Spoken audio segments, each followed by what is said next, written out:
Hey there, welcome to Bedtime Chills. Tonight, settle in for 3 hours of eerie horror stories set against the calming backdrop of rain and light thunder. If these tales send shivers down your spine, hit like, share, and subscribe.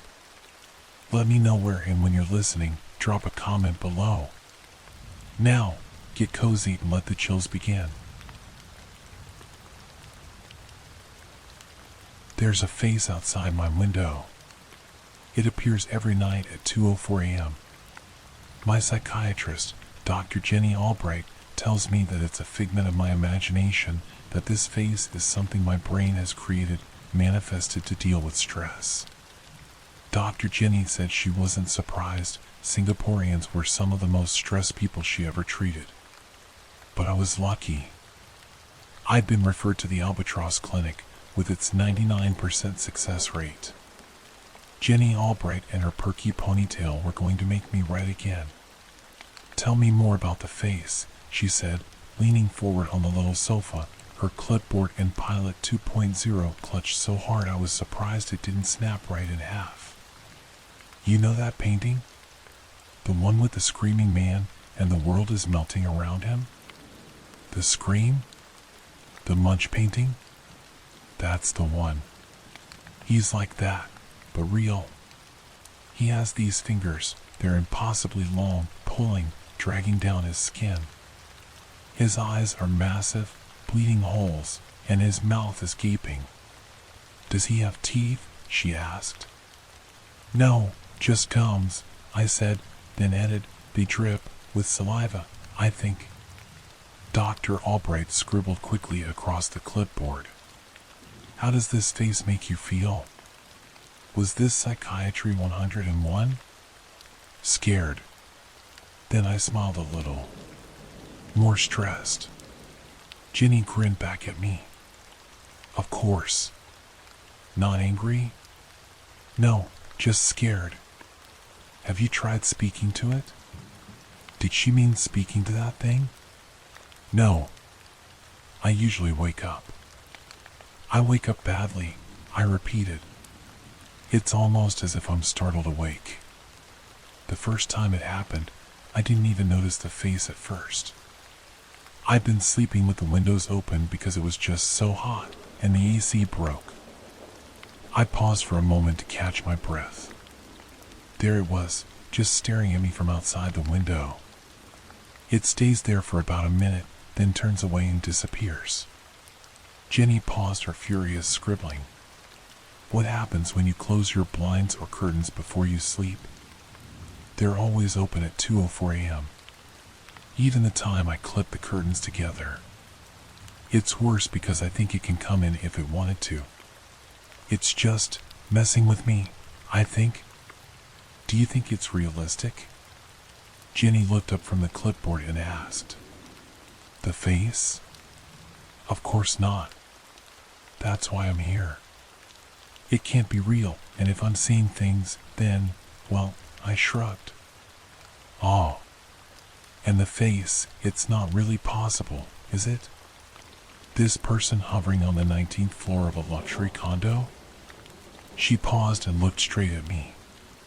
Did they teach this in psych school? Let's try something small. Actionable. Why don't you ask someone to sleep over with you tonight? To see the face as well. To speak to it, if it's there? Before I could answer, a small alarm clock rang. Looks like our session is up.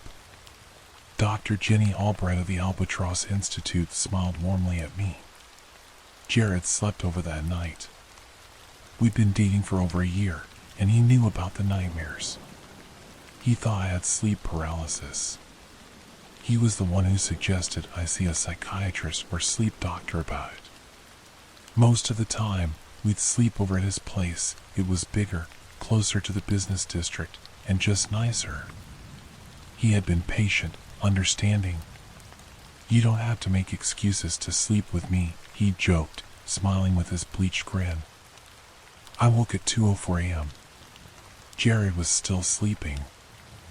I could see his chest rising and falling, mouth hanging open, his left arm curled along my back protectively.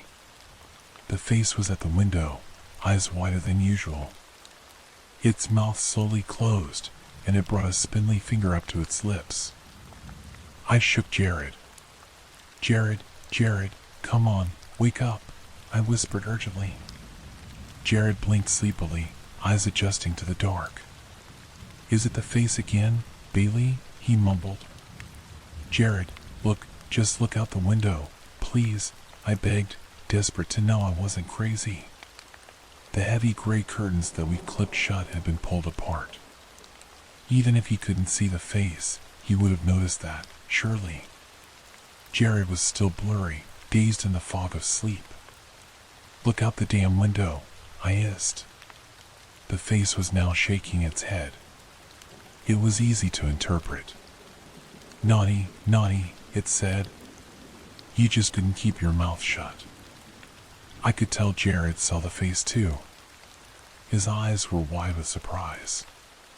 With his left arm, he pushed me behind him. Stay here, Bailey. He flung off the quilt. I stayed in the bed, transfixed. What do you? Jared didn't even finish the sentence. With its two long fingers, it reached into the window and grabbed him by the sides of his face. I was wrong. It had teeth. Rows and rows of teeth. They crunched down on Jared's skull, teeth that locked on, dragging his body through the window. I didn't even scream. I just ran. They found his body the next morning. I was institutionalized in the Albatross Institute. Leniency, they said, for having sought help, for having a mental condition. They said he had been murdered. This wasn't the work of a monster, just a very sick woman. They said I had psychosis. It was evening when they brought me into the stout yellow building. I recognized it instantly. It was the Albatross Institute. We walked down the narrow corridor. Mine was the last room on the left. Dr. Jenny Albright chattered as we approached. It was a cozy room on the second floor. It looked out into a lovely visitor's garden, and I would be very happy healing here. Her words, not mine. My heart dropped when she turned the door open. There it was. The face outside the window. Dr. Albright, can't you see that? I didn't kill Jared. You must see that. I grasped onto her sleeve. It was there, dark voids and an open mouth, beckoning with a spindly finger. The orderlies pulled me off. The bed shuddered in protest as I thumped onto the mattress. Then the door slammed. I sobbed against the metal door, begging, pleading. Her heels clicked as she walked away from the room. Dr. Albright. Please. I didn't kill Jared. The face is here. I repeated. I could hear her pause for a moment, then the click, click, click as she walked back toward the room. A small window on the door slid open, and Dr. Jenny Albright smiled at me. Look out the window, Jenny, the face is there. Please believe me. I didn't kill Jared. Jenny tilted her head slightly, ponytail bobbing to one side. She beckoned me to lean closer to the window. Then she whispered, happily, I know.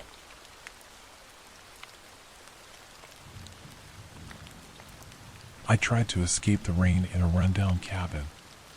It wasn't as abandoned as I thought. I'm an avid hiker, and I go after this hobby whenever I can. Despite knowing it would be safer, I don't like taking people with me.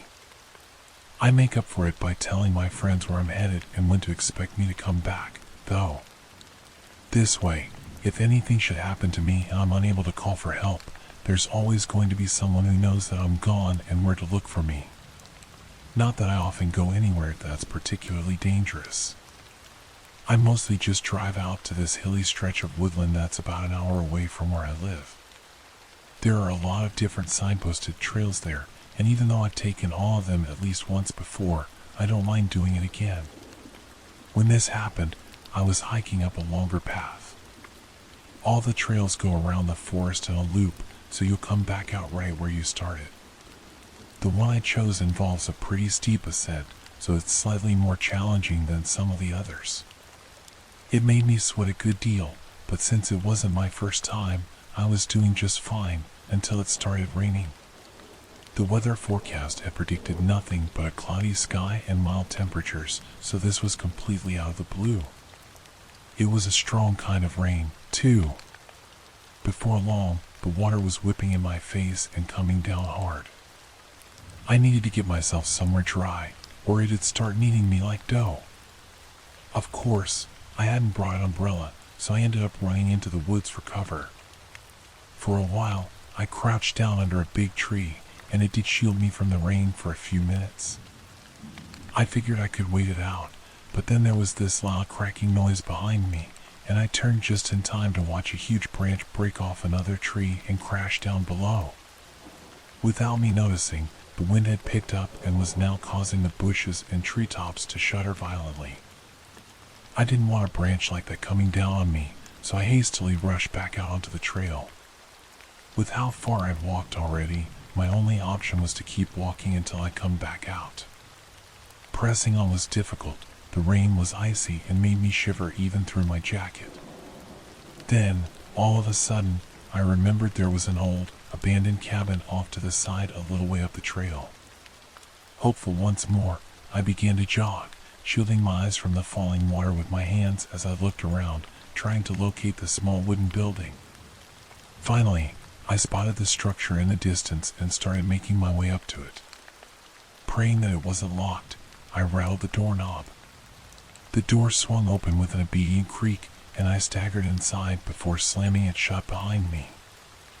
I dropped my backpack before peeling off my wet jacket and desperately rubbing my arms to warm them up. It was surprisingly warm inside the cabin and pleasantly dry. It smelled like old wood, but nothing I wouldn't be able to ignore. I was beyond relieved that the door had been open. Looking around, I took in my surroundings. There wasn't a lot of furniture left inside. I was standing in what must have been the living room at some point, judging from the sad-looking, ragged couch that stood in the middle of it. There was a tiny, open kitchen in the back and also a staircase that probably led down to the basement, but I didn't feel like checking it out. There was a good chance the steps would break down as soon as I put weight onto them. Turning my attention to the windows, I found that one of them was broken but had been pieced back together with duct tape. I tentatively gave it a poke with the tip of my finger, which it withstood. I hoped it would outlast the storm. The sound of thunder rolling came from outside, and I flinched at how loud it was. I really had been lucky to have made it to the cabin in time. I was hesitant to get comfortable on the couch for fear of the tiny life forms that might have taken up residence inside it over time, but it still beat sitting on the floor. So I sank down on the saggy cushions and took out my cell phone. Of course, I had no reception whatsoever. At least I had some offline games to play while I was waiting for the storm to die down. After half an hour, I realized that wasn't going to happen anytime soon. I would have to go easy on the battery if I wanted to have some left by the time I got out of there, so I set aside my phone and started looking through my backpack for something else to keep myself busy with. I found a war novel I had crammed in there and forgotten ages ago, so I started reading. I still had a bunch of snacks and water, so I ate and drank until my stomach felt pleasantly full. The wind was howling outside, and I kept hearing thunder clapping. The sky was growing darker, too. I noticed that it was getting harder to read with how little light was finding its way into the windows. This concerned me a bit, and I wondered how long exactly I would end up stuck in the cabin. Things were looking pretty grim out there, and I wasn't too keen on spending the night in a place like this, even though it did feel kind of adventurous. I continued to read for as long as what remained of the day's light allowed me, but that was hardly another hour. The hut looked spooky in the darkness. It wasn't exactly pitch black, but enough to make me uneasy. The only thing to illuminate the living room was the occasional flash of lightning from outside. I moved over on the couch so I could watch the storm through one of the windows. Thunder rolled once again, and then, all of a sudden, a male voice cut through the silence left in its wake. 7, 6, 11, 5, 9 and 20 miles today. I jolted upright. For a second, my mind went completely blank. Then, I glanced around frantically before realizing that nobody had actually spoken to me. The voice was deep and eerily resonant, but it had a crackly undertone. It was a recording. But my relief upon realizing this was short-lived. There was a strange recording playing somewhere nearby, somewhere close to me. Somebody had just turned it on. 4, 11, 17, 32 the day before. The recording stopped. It had only been playing for mere seconds, but I could tell that it was coming from downstairs, from the basement. The abrupt way it had been turned off made me think that whoever was down there had only turned it on accidentally. They had never wanted me to know I was not alone. It was only then that I realized I was still sitting on the couch, frozen in place like a statue, staring at the basement entrance. I instantly jumped to my feet and grabbed my jacket, struggling to put it on while shoving my belongings into my backpack. I had to get out of there. I didn't care about the rain, the lightning, or the falling branches anymore. I just needed to get out. Then I heard footsteps. They were hasty, fast, and moving up the stairs. Stifling a scream, I abandoned my backpack and burst through the door, sprinting into the cold. Despite the darkness, I could see the trail ahead, just a small distance from the cabin. I leapt toward it, and when I reached it, I kept running as fast as my legs would carry me. I hurriedly patted down my jacket. I could feel my cell phone, wallet, and keys in my pockets, which immediately filled me with relief. There was also a can of pepper spray somewhere in there, which I figured was better than nothing if, God forbid, whoever had been in the cabin caught up with me. Thankfully, it never came to that. By some miracle, I found my way back to my car. I instantly locked it upon jumping inside. I was completely drenched and utterly exhausted. It took me ages to catch my breath. I sat in the car for around half an hour, shaking and crying, before finally managing to pull myself together. Realizing I shouldn't linger, I started driving. I was way too tired to make it all the way home, so I stopped at a dingy little motel 15 minutes from the hiking spot and got a room for the night. I'd basically collapsed on the bed. I didn't know whether or not to call the police. I've had bad experiences with the local authorities before, so I decided not to, at least not right away. It's a trust thing, I guess. Instead, I called my brother and told him everything, asking if he and I could go back to the place together to see what was up with it. He readily agreed, and we came up with the following plan. My brother, being a huge guy, would pick me up in the morning with one or two of his friends, and we would return to the woods as a group so no one would try to mess with us. We'd go up to the cabin, retrieve my lost belongings, and check it out, but I had to promise that if we found evidence of something bad happening there, we'd call the cops.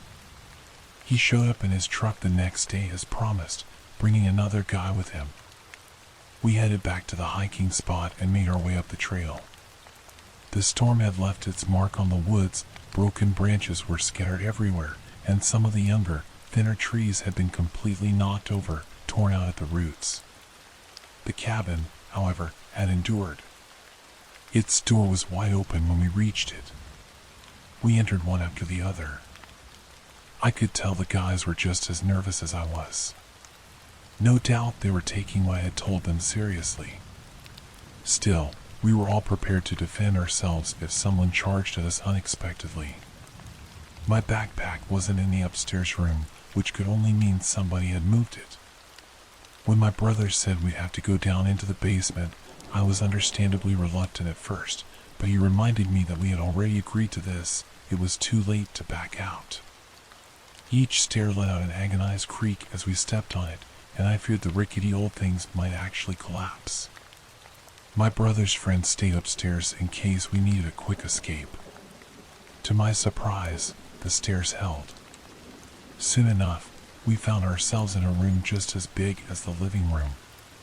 There was enough light from upstairs to see everything, and what we saw was unsettling. First, there was the tape recorder. It sat right in the middle of the floor, as if it had been propped up for us to find. My brother stepped forward and turned it on. I flinched as I heard the same warped male voice speaking. It sounded just as eerie as before. My brother's friend suddenly called down from upstairs. "Is that Boots?" "What do you mean?" I asked. "That's Boots. It's a poem by Rudyard Kipling, I think. I don't know who did that reading, but it's creepy as hell. I heard it's used to simulate torture or something, like for Navy SEAL training. By the way, it really was Boots. That's why I don't feel the need to transcribe the recording here exactly. You can just look it up." But that was the first thing to give us a really queasy feeling. The room was largely empty, except for a single cardboard box pushed up against the wall. My brother took a look inside without touching it, then waved me over. Upon bending down beside him, I found that it held several rolls of duct tape, a bunch of plastic bags, some cable binders, and a lot of small gardening tools, like a little hoe, secateur, and a saw. We also found cleaning supplies in another corner of the room, right next to 2 buckets with plastic lids. The second I opened one of them, a putrid smell wafted out, strong enough to send my brother and me reeling backward. I cursed and immediately covered my nose and mouth, moving quickly to shut the damn thing, but in my haste, I knocked it over. We stumbled aside as viscous brown and red liquid spilled onto the floor at our feet. Blood and filth. "Oh, come on. We're getting out of here," my brother yelled, grabbing my wrist and pulling me toward the stairs. At that moment, something caught my eye in a darkened corner of the room. "Wait," I said, jerking my hand from his grasp and pointing. It was my backpack, hung on a nail jutting out of the wall. How had I not noticed it sooner? I cautiously stepped over the pool of blood to reach it. Once I grabbed it, I leapt back to my brother. We ran up the stairs, rejoined our third companion, and bolted from the cabin. As soon as we were back in the car, my brother's friend called the police while I rummaged through my backpack. Everything was exactly as I had left it. Nothing was missing. But there was something else. Tucked between the pages of the book I had been reading was a torn-off piece of paper with a brief note scrawled onto it. Just a few words. Enough to make my stomach turn. Slippery little thing.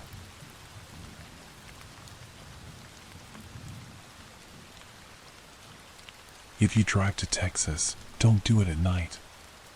A week or so ago, I was driving down to Texas. It was a long drive, one that would take 2 days unless I drove nonstop throughout the night. However, I was eager to reach my destination, and I chose to tough it out for the sake of getting there sooner. The drive started out relatively normal. I drove for a couple of hours south, and I felt good. I had my music cranked and a cooler full of energy drinks in the passenger seat. When I saw the sign saying, "Now entering Tennessee," I thought I was making record time.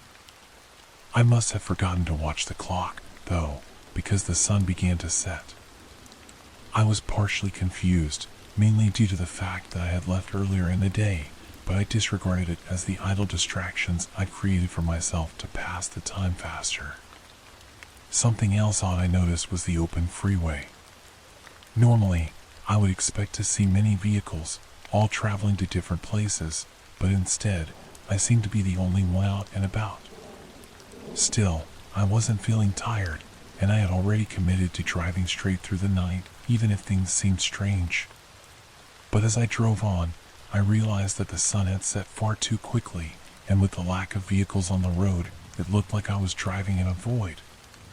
The blackened world around me was only illuminated by my high beams, but I could only see perhaps 15 feet ahead of me. There were a few normalities, like guardrails and mile markers, but if something were to appear in front of me, I'd likely hit it because of my lack of visibility. So, I pulled over. My vehicle came to a subtle halt on the side of the freeway, and I turned on my emergency lights. Realistically, I knew it wasn't fog, it was just dark, darker than the world behind my eyelids. I suppose I wanted to see another car pass by before I concluded that something had gone wrong. But none came. I waited for more than 20 minutes, and not one car or truck barreled down the freeway. I decided to roll my window down and allow some fresh air into my car. Plus, I was slightly panicking because I did have somewhere to be, and this was taking up precious time. Suddenly, the engine shut off. Even the accessory power had gone cold. I performed some percussive maintenance by smacking my hand against the dash, as if it would magically fix everything, but it obviously didn't. Then, I heard a quiet ticking sound. You know the sound your fingers make when you tap them against a table? It was like that, but instead of the soft, fleshy contact you get from the skin of your digits, it was more like the clicking of nails against plastic. My intuition told me it was coming from under the hood and that I'd have to step outside. But just as I was about to open the door, I almost had a heart attack because, hanging over the trim of the windowsill, was a hand. I freaked out and flung myself into the passenger seat on top of my cooler. The hand was tapping its pale white fingers against the inner part of my door, and after my initial fear died down, I thought that it may have been someone looking to help me. Foolish, I know, but I did have my foreways on. A part of me knew full well that another vehicle hadn't pulled up behind mine while I was distracted by the engine malfunction, but I still inquired, "Hello? Who's there?" The fingers stopped moving, and the hand slipped down slowly over the side of the door, out of sight. I waited, trying to catch my breath, before asking again, "Hey, who's there? Why are you messing with me?" No sound, not even crickets, responded to me. I turned my head to peer out of the rear window and couldn't see anything, which made me wonder even more who was outside my car. My ear was pressed against the passenger window, and just as I was about to slide back into the driver's seat, I heard the tapping a second time, right next to my ear. I nearly got whiplash from the speed at which I turned my head to look out of the window. There wasn't anything there, in terms of a tapping hand. However, there were fingerprints left in the condensation on the outside of the glass. My heart raced as I crawled back into the driver's seat and tried, stupidly, to roll the window up, even though I quickly realized that was futile. Then, I started to hear footsteps in the gravel on the side of the asphalt, but when I looked in my mirrors, I saw nothing. That was until my headlights came on without warning. They flashed brightly ahead of me, illuminating the figure of a human standing directly in the light. But I couldn't see who it was because they were missing their head. The headless torso held out its thumb as if it were hitchhiking. However, it only did so for a moment before beginning to approach my vehicle. I tried to start the engine, but for some reason, my key wouldn't crank. Then I thought, if the headlights are on, then surely I should be able to at least roll the window up. It moved slowly, the body, that is, towards me with a shambling, unstable gait. Unfortunately for me, my window wouldn't go up, even when fiddling with the key in the ignition. I started to panic, and sweat began forming on the palms of my hands. By the time it was at the front corner of the driver's side, I decided I would get out and confront it. As I reached for the door handle and pulled, I found that it wouldn't open. I have one of those stupid pull-up locks that sink into the door, so I wasn't able to grip it and force it up. The electronic unlock didn't work either, so my only option was to climb out of the window. The problem was, it had already reached my side mirror. There was no way I would be able to crawl through the window without that thing grabbing me, so once again, I slid into the passenger seat, my feet poised to kick if it tried to worm its unnatural way inside. From there, I could see it was a masculine body, exceedingly tall, wearing a gray sweatshirt laden with holes. It had scuffed pants with tread marks denoting that a tire had crossed over them at ludicrous speed. If I had to guess, I'd say they had been run over. As it tried to reach its arm inside, I kicked it away. It didn't appear to have much more than primal instinct because it stumbled back and took some time to regain itself. Still, regardless of the fact that it was a brainless walking corpse, I was terrified. When it reached inside the second time, I scooted myself toward the driver's seat and forcibly jammed my foot against its chest, sending it falling to the ground.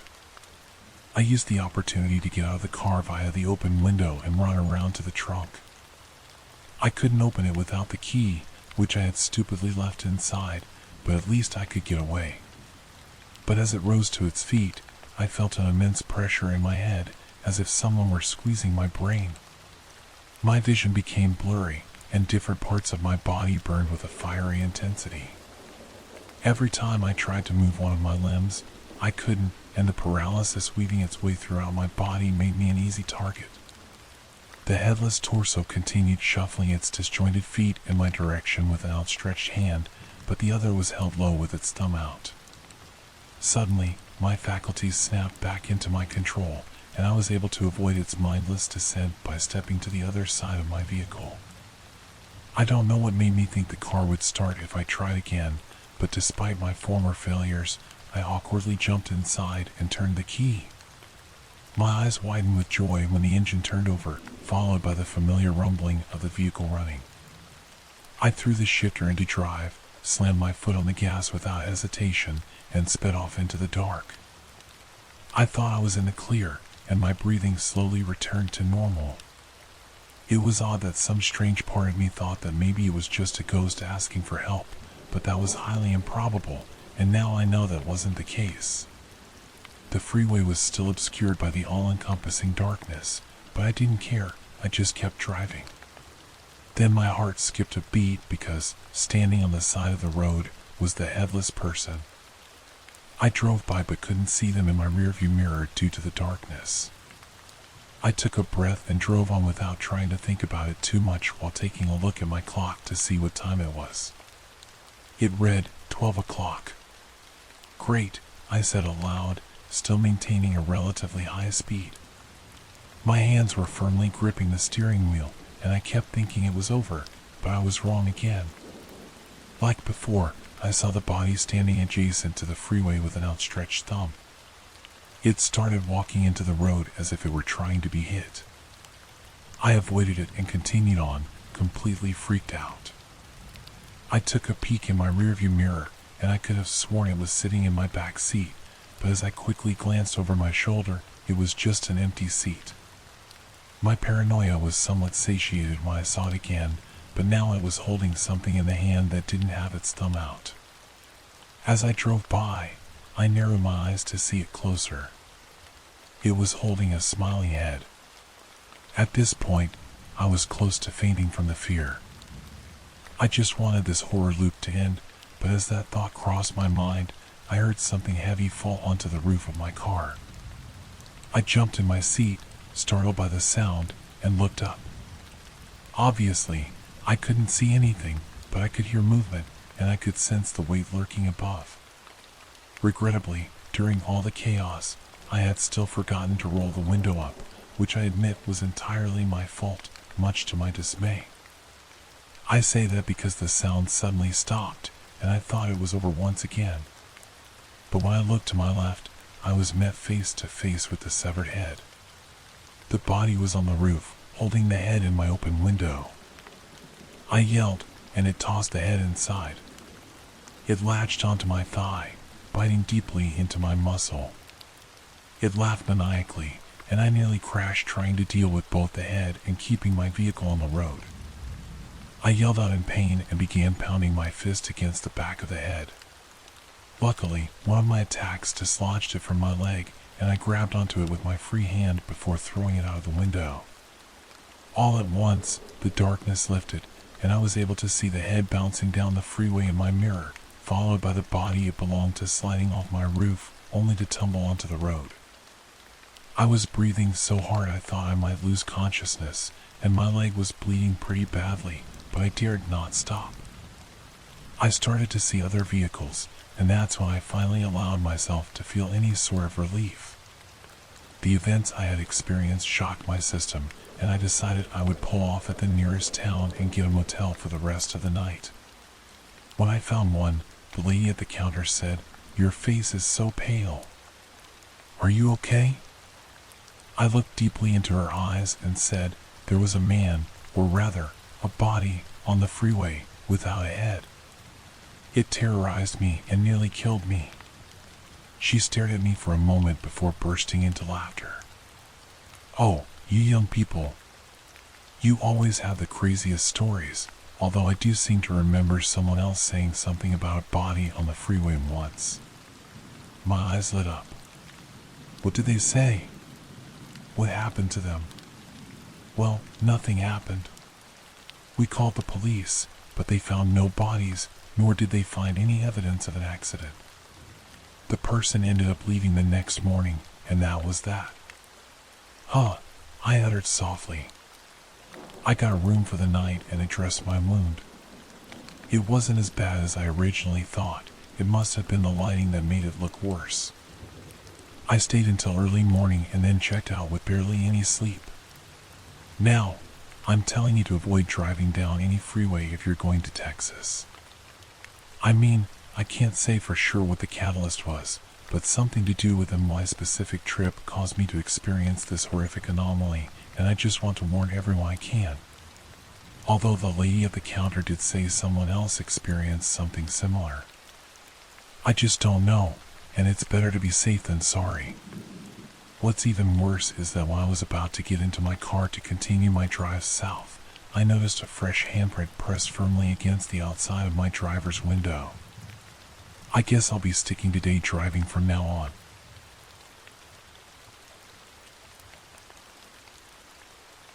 Park ranger warning you to stay safe and leave your flashlights at home. I've been a national park ranger for close to 2 decades. Protocols have changed a lot in that time. I write this just to try to keep people safe for the next time you venture into the gray outdoors. Let me tell you about the last park I worked at. I can't be too specific about the location for my job's sake. Anyway, we had clusters of campsites that we rotated annually. The idea was to prevent one group from getting overused and worn down, letting nature regrow a little bit. Winter had just passed, and our big summer season was a few months away. I was sent out to check the suitability of the campsites, to decide which ones needed time to recover and which ones we could open up. Winters here are cold. Not too many people camp during the winter aside from rugged masochists and Boy Scout troops led by people who believe they are rugged masochists. I didn't expect to find much out of the ordinary.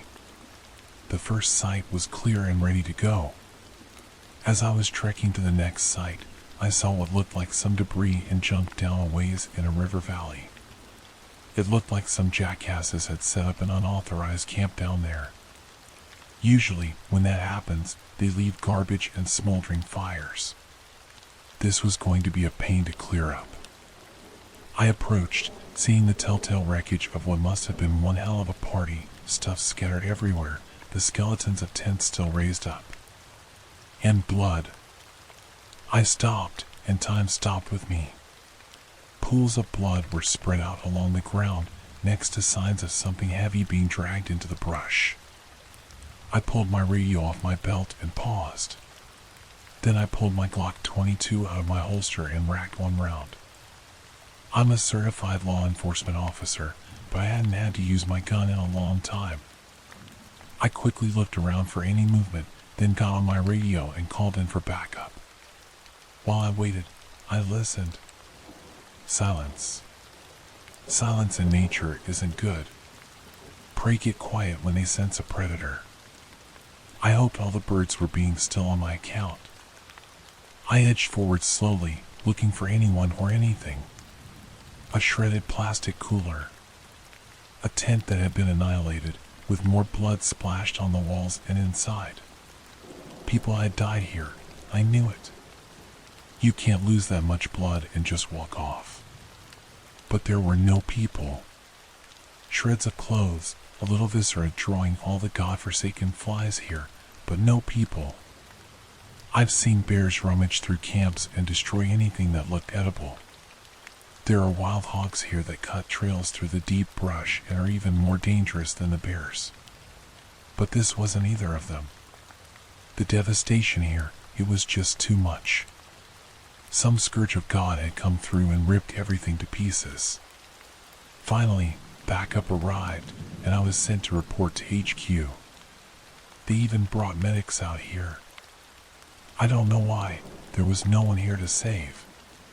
One of the new recruits vomited at the scene. I was glad to get the hell out of there. Back at HQ, the place was abuzz. Only 4 people worked there, but calls were ringing, printers were printing, and the air felt electrified. The manager saw me and signaled me to his office. He was pale, ashen-looking, with bloodshot eyes.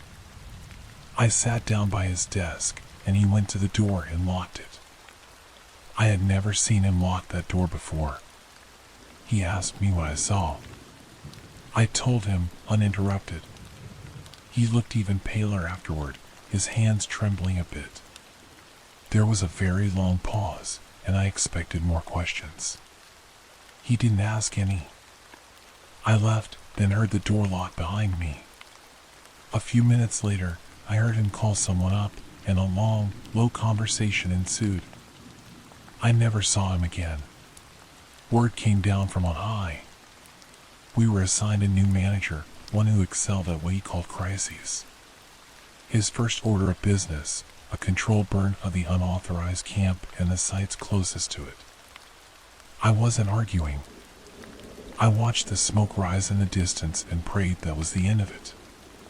New orders, relocate the existing campsites closer to HQ. Before we did that, we staked out a few trail cameras at the new locations just to make sure they weren't in the middle of a nesting ground. We put up a few cameras pointed at the hog trails through the brush for good measure. A couple of days passed, and we went out to collect the footage. The new manager took it all and started studying it in his office. A couple of hours into reviewing, he freaked out, started screaming and yelling.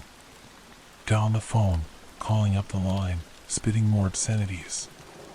He spent the rest of the day and that night in the office, calling up specialists and planners.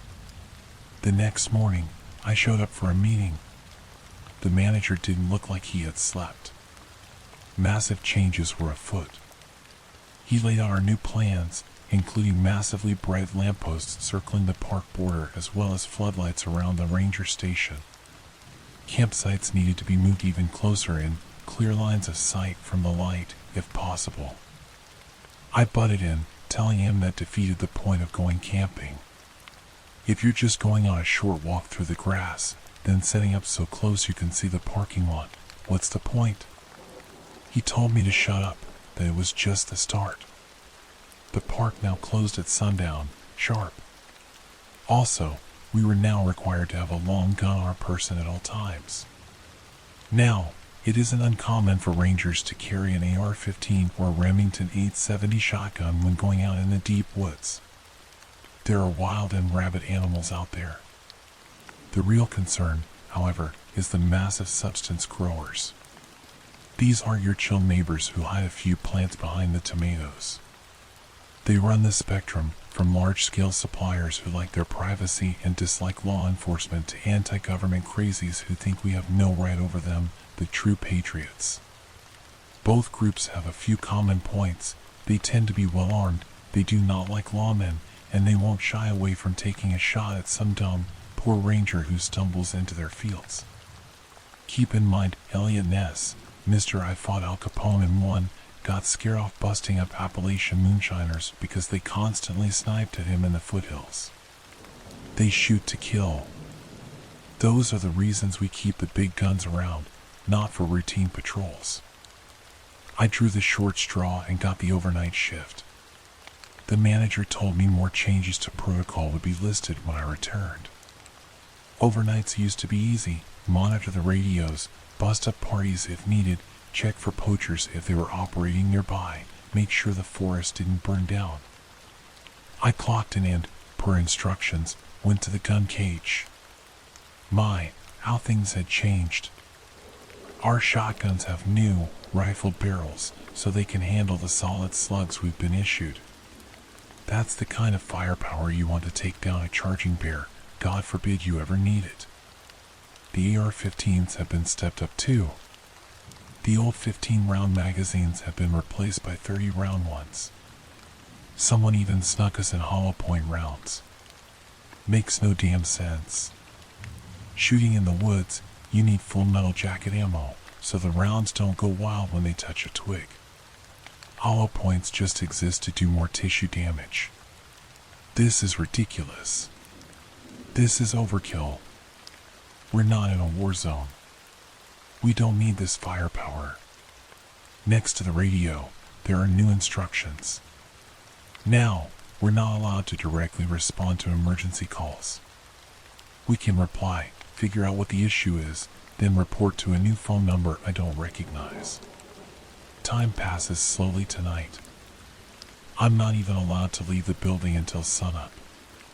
A few uneventful nights pass. The new floodlights and lampposts are frying my eyes. It's so bright out there a blind man could see.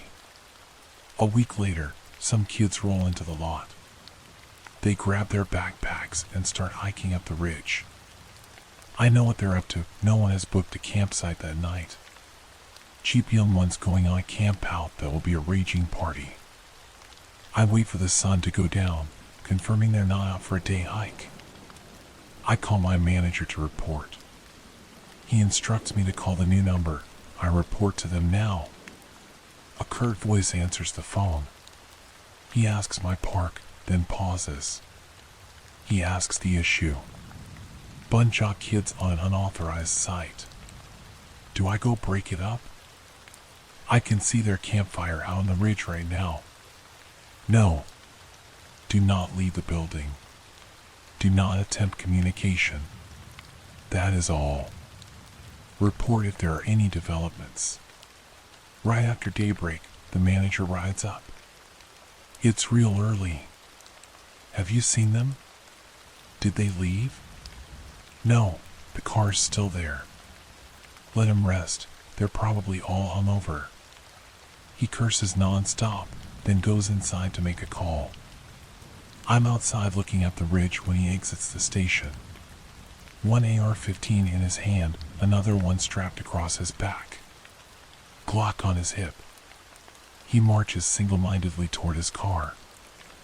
I try to ask him what in God's name he's doing, but he isn't listening or responding. He takes a jerry can of gasoline from his car and marches up the ridge. I yell after him, to no reply. I consider following him, but that doesn't seem like a good idea. I go back inside and call the number. The same curt voice. The same direct questions. Yeah, the manager went up to that campsite. Armed to the teeth and carrying gasoline. What the hell do I do? Stay there. Do not interfere. Backup is inbound. Report if there are any developments. About the same time I start to see smoke walking off the ridge. 2 vans ride into the lot at a screaming speed. A dozen men, heavily armed and armored, exit quickly. I go out to check. Who are you guys? What's going on? The men are all lined up with that impeccable military precision. One of them, a commander, I assume, exits the vehicle last. He says, "Which direction did he go?" I mean, he's up there. I point at the increasing smoke. The men fan out and start jogging up the ridge. I hear rifles cocking as they leave. I try to shout after them, but no response. I look at the vans they came in. Large, nondescript. They just say DOI response team on the side. Half an hour later, they return, dragging the manager with them. He is bound in zip ties. He screams. I did what needed to be done. Trust me. It's worse than they thought. We can't stop this. Burn it all. They throw him in the back and sedate him. The commander approaches me, my neck hairs bristle in cold fear. I need to see the office. All computers and anything with a hard drive are coming with me. He mentioned videotapes. I need those too. I unlock the doors, and they ransack the place. Everything gets taken. Printed reports from the last few years disappear into those vans. The videotapes get bagged up and held by the commander himself. He studies the gun cage. Cute. You're out of your league, he scoffs. Finally, they find everything they were looking for. The commander tells me, call the number. Tell them it's contained. You need a new superior. Also, don't talk about this to anyone. They leave, and just on cue, the fire brigade and a few news vans show up. The fire is contained, the news reports say.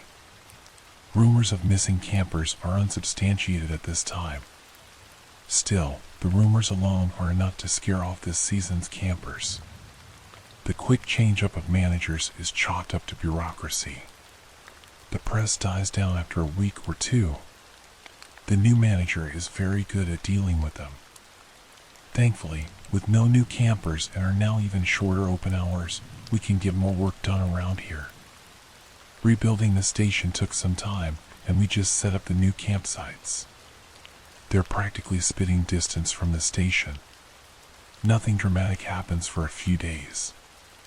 Then, on a whim, the manager tells us to set up some cameras around the station and the campsites.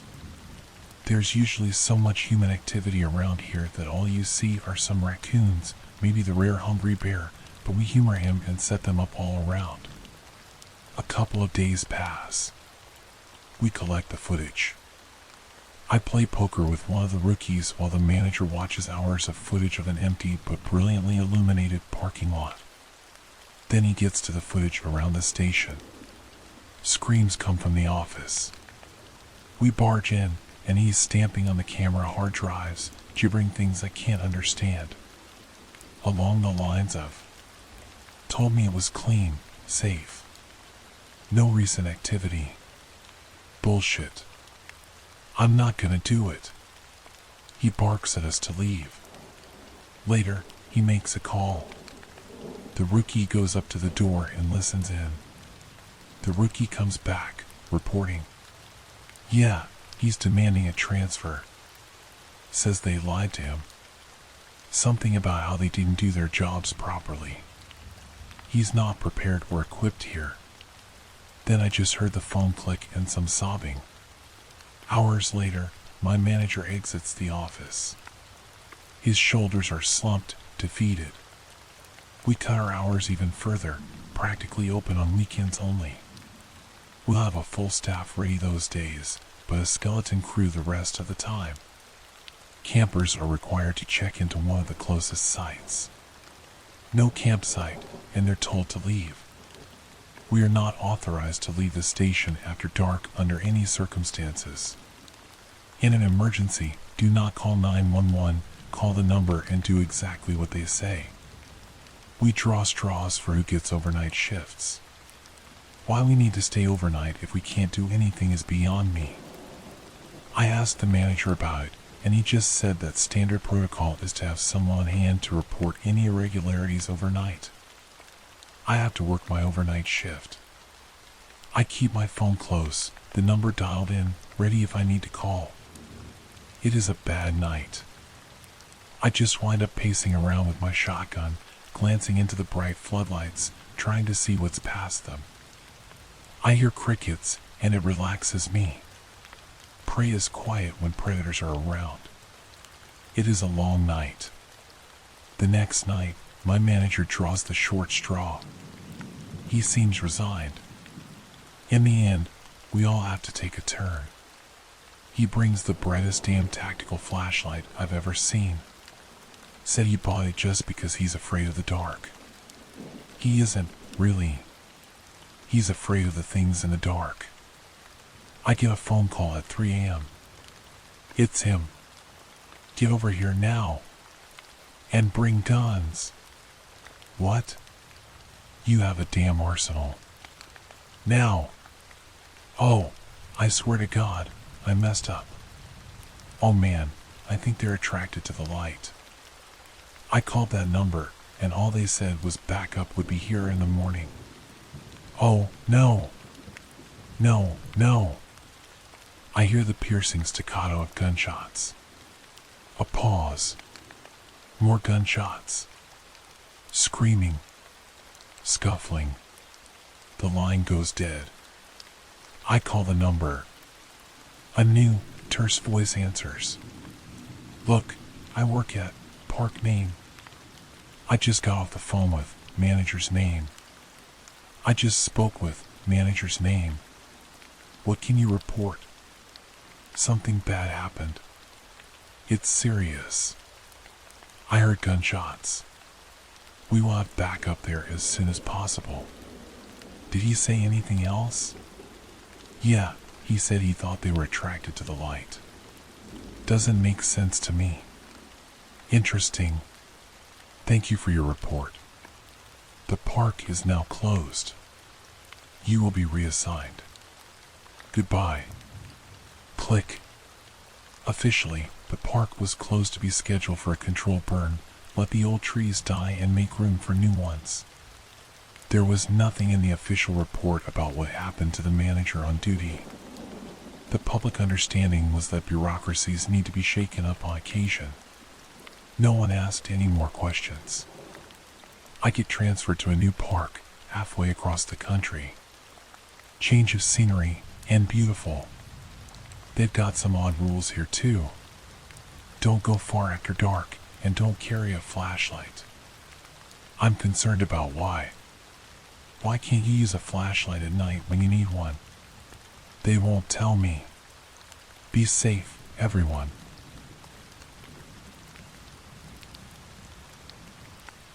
Driving through the backwoods of eastern Kentucky in the dead of night is the most terrifying thing I've ever done.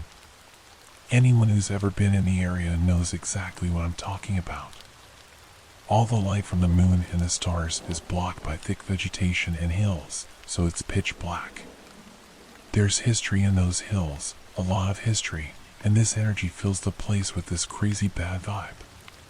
It's like the very land is furious at you, like it wants you dead. The roads aren't well traveled, and you'll be hard-pressed to see a single car driving down them at night.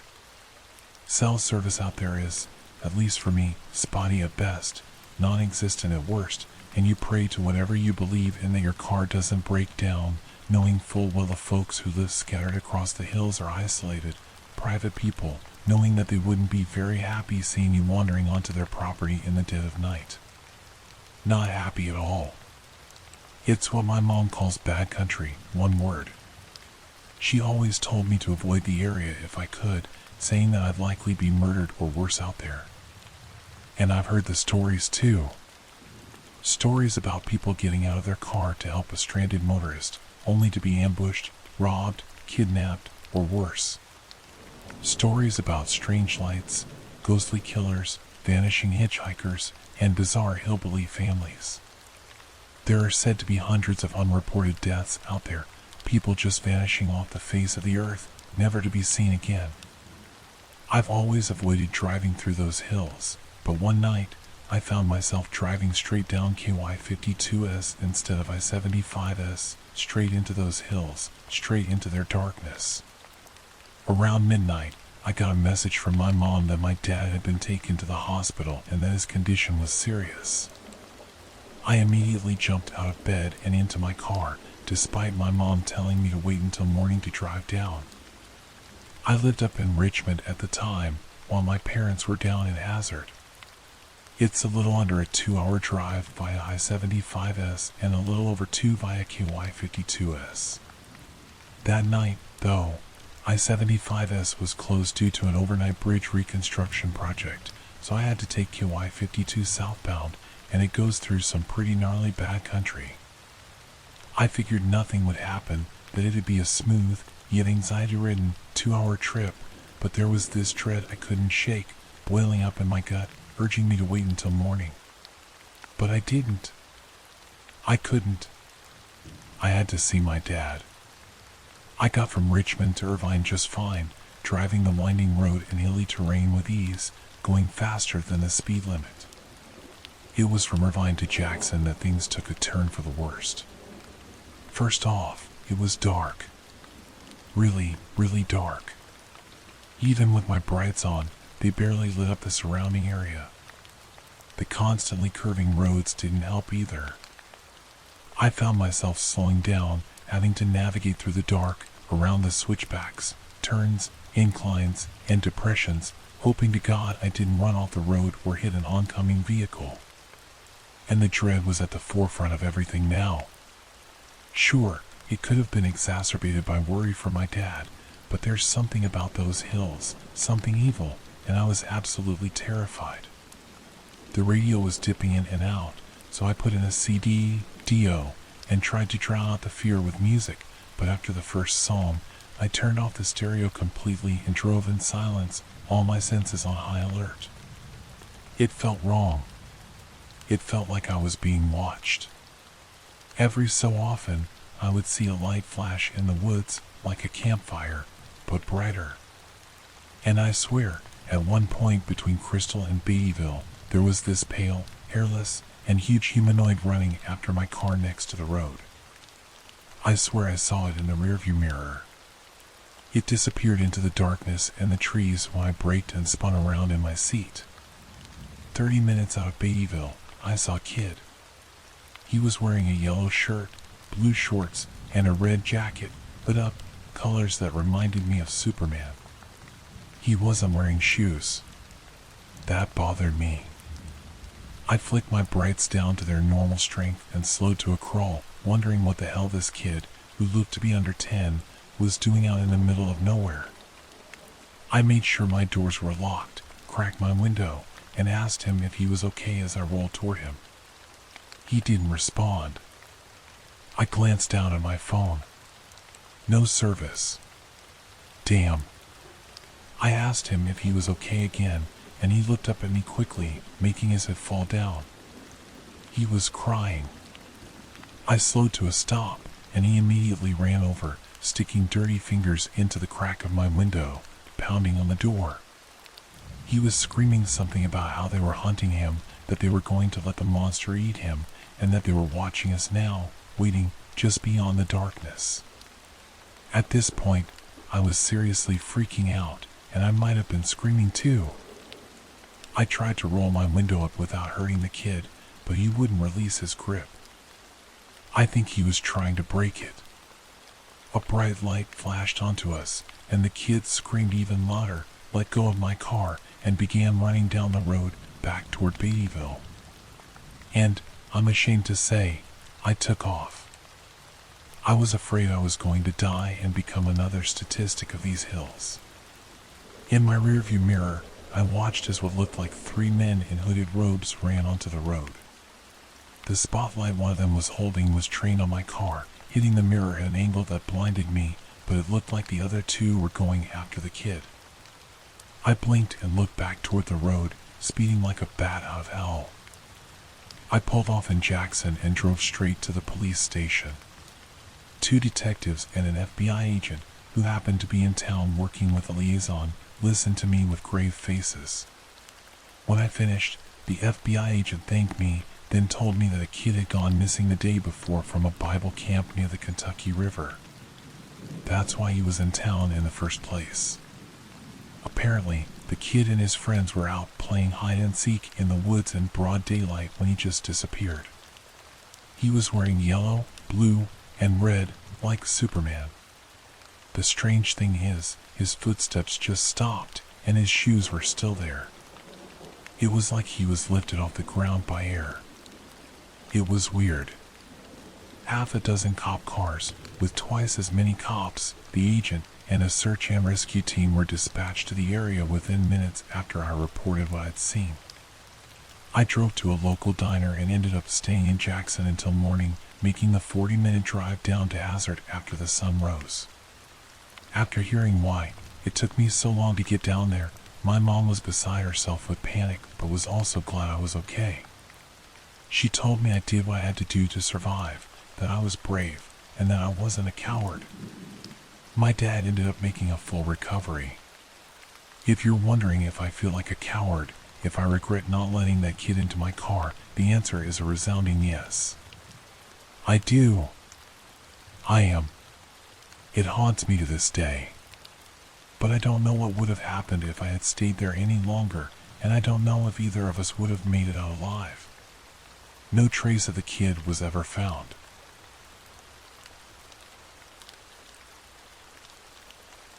Something crawled inside me in the night, and I can't get it out. I pick her up from the side of the road, and she smells like sweat and old fruit in the heat. She says she's not a prostitute, she's just looking for a ride east.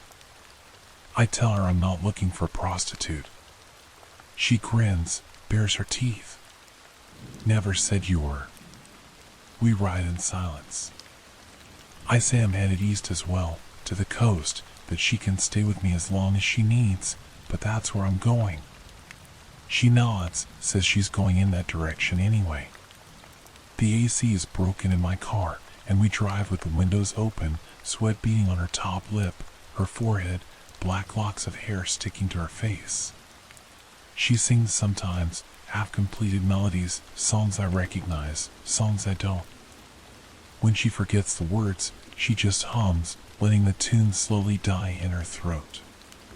We spend the evenings together, drenched in heat, drinking in bars, watching old movies on motel TVs, lying on synthetic sheets, holding cold bottles of beer against our cheeks. It's unspoken, but after a week, we stop booking different rooms. We share a bed.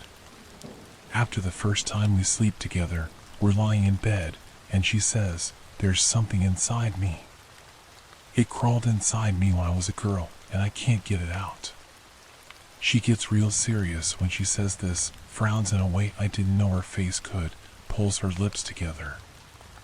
I can see the tension, can see the fault lines her usual expressions play across, and I fall silent. She says it's eating her alive, that it sat squat in a pool of her bile and beer in last night's room service, and that sometimes it steals her voice, steals it right from her throat and changes her, uses her words, throws them back up and out her mouth. She says it weighs on her, carrying this thing, and that it's like a parasite. We drive a little longer, taking our time, sleeping together, arguing, and playing cards on plastic tables by the side of the road. She tells me about her childhood, her parents, her sister who ran away and came back with a boyfriend and half her teeth missing. She tells me she never drinks before midday, that she can play the violin but hates the sound of it, that once she was bitten by a snake, and she shows me the scar. She lets me run my hand over it, the pale knot of skin halfway up her calf. I tell her why I'm going, why I had to get out, what I hope to find on the coast. We talk of the ocean, salt spray and boats, thin clouds over a black sea, fresh fish and lemon. She mimes picking the bones from her teeth. I watch her fingers, long and tapered, the ends of her nails ragged and chewed. Sometimes, we lie in bed together, and she'll rest her forehead against my back and whisper things like, "I think you were made for me. I think this is how it was always meant to go, and this is where I was always meant to be." Some days, she can't get up. Says nothing, lies in the fetal position in the motel bed, staring at the wall. Says she doesn't want to eat or drink, and I find things to keep myself busy. I take long walks, find a bar, read paperbacks with yellow pages and broken spines on dirty deck chairs. I swim in pools that are too chlorinated, pools that make my eyes sting and my skin pucker, pools that turn a neon blue in the midday sun. She says whatever crawled inside her was dark and hungry and that all she can do is feed it, but most of the time, she's so tired of being a host that she can't do anything. The days spent in bed come more and more, and sometimes now, it's whole weeks, her knees drawn up to her chest. I'll come in and find her with her forehead against the floor or so drunk she vomits hot bile on the pillows. Sometimes, when she's like this, She'll say things that make no sense. She'll say that maybe there is nothing inside her, that it's all her, that it's all her brain, that gray lump of matter spasming and seizing in her skull. Sometimes, she'll just say that she thinks there's nothing inside her, that she's hollow and empty like a doll. I tell her I think I love her, that I think I loved her from the moment I picked her up, and she says I thought she was a hooker, that I wanted to sleep with her and give her money, and that I hate her, like I probably hate all women. Says that if I could find it in myself to love her, then I could find it in myself to love anyone, like a sick dog, shivering on the roadside. And she says that's what I am, a dog, who stinks and follows her around and whines at the sound of thunder. She spits. Misses. She tells me as I drift off to sleep, a pillow on the floor of my bed, that she's sorry. That she didn't mean it. That whatever crawled inside her took her voice. A week later, she's dead. I find her in the bathtub, and instead of slitting her wrists, she's slit her belly wide open, like a second mouth, the incision red and clean. For a while, I don't do anything.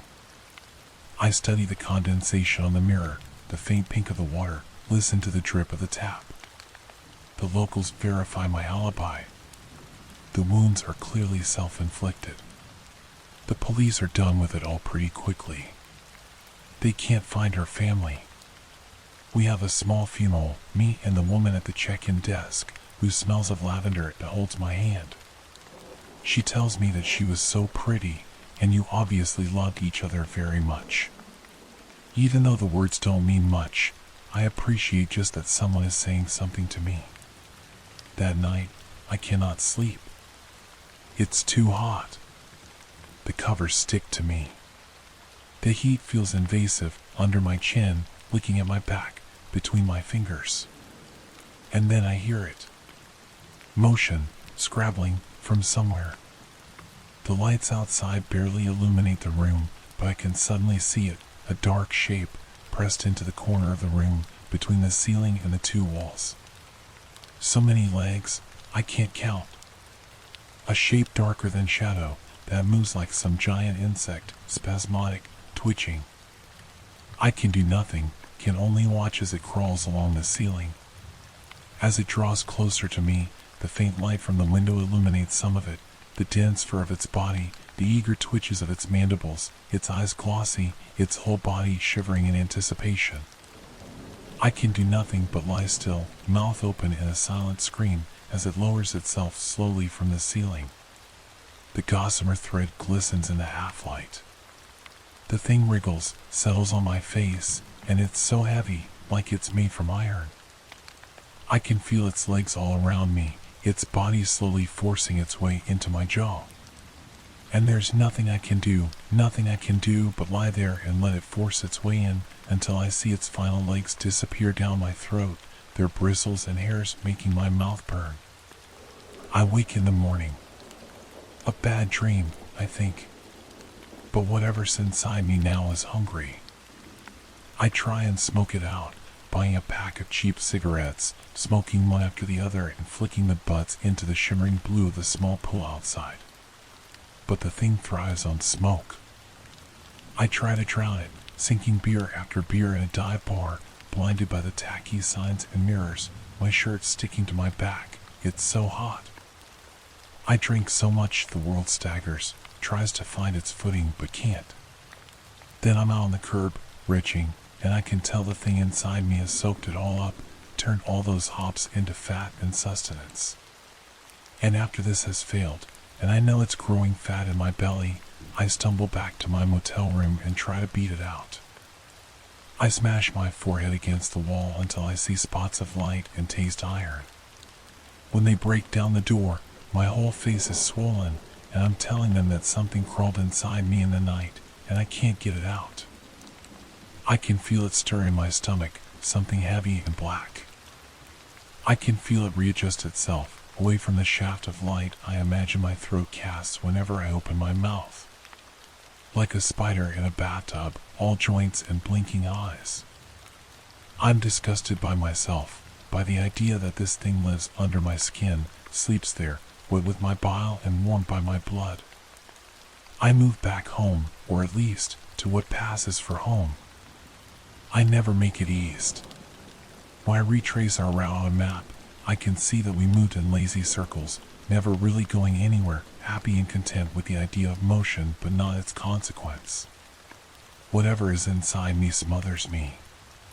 Sometimes it steals my voice and says things I do not mean, but that sound like me. Mean and spiteful things. It nips at my tongue and pinches my lips, and I can feel it shaking against the inside of my teeth. It makes a nest with the guilt and purrs, lays eggs, and cares for them. I can hear it click with glee when I don't make it out of bed, when I lie there until my head hurts from dehydration and my skull begins to feel like a membrane. It sinks further into me. So I drift. I am baseless. I try to pretend that I have nothing under my skin, that it is just flesh and blood like everyone else.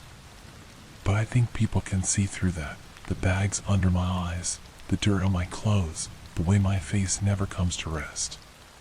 Sometimes, I think people can see it shifting inside me. People stop and stare on public transport, watching these limbs press against my skin from the inside, like tent poles, and I have to try not to cry out. I think I can spot others with something inside them, their silences, admissions, eyes that move too slow. We say nothing to each other, scared that if we acknowledge whatever's inside one another, we'll acknowledge whatever is inside us. And then it will be real, and there will be nothing we can do about that. The colors bleed from the world around me. Everything leaks, drains. They become brittle and shallow and nothing. There is no moment of realization. There is no moment where I am cured.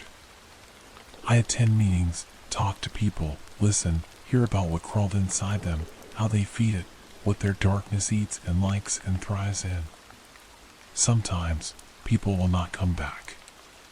They will say things the last time I see them, like thank you, and it has been a pleasure, and live well.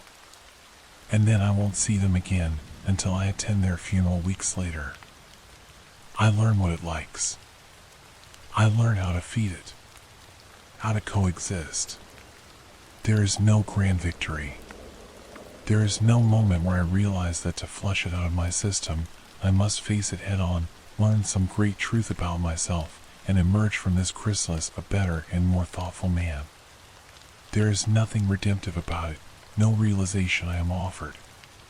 Instead, I learn when to capitulate, when to let it have the upper hand. And some days, that's exactly what happens. It steals my voice and my energy, and all I can do is lie on my side and drool on the pillow. But some days, I learn how to keep it quiet. It retreats into the dark places inside me, hides a while. And when that happens, I take my time. I take long walks. I remember her name. I drive to the sea and sit so close I can taste the salt in the air.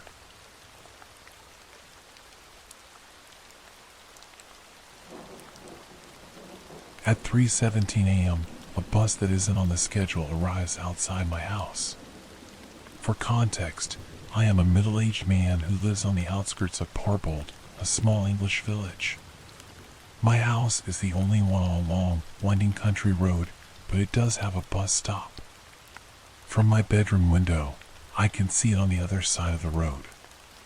It's quite handy, really. I never miss the morning bus to work, and I know the schedule by heart. That's why I was bewildered when I first noticed the 3:17 a.m. bus on Saturday, October 14th.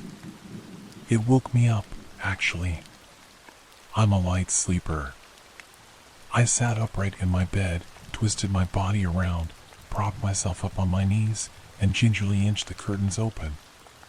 The old lamppost on my road illuminated an ominous, fully gray, non-branded, single-decker bus.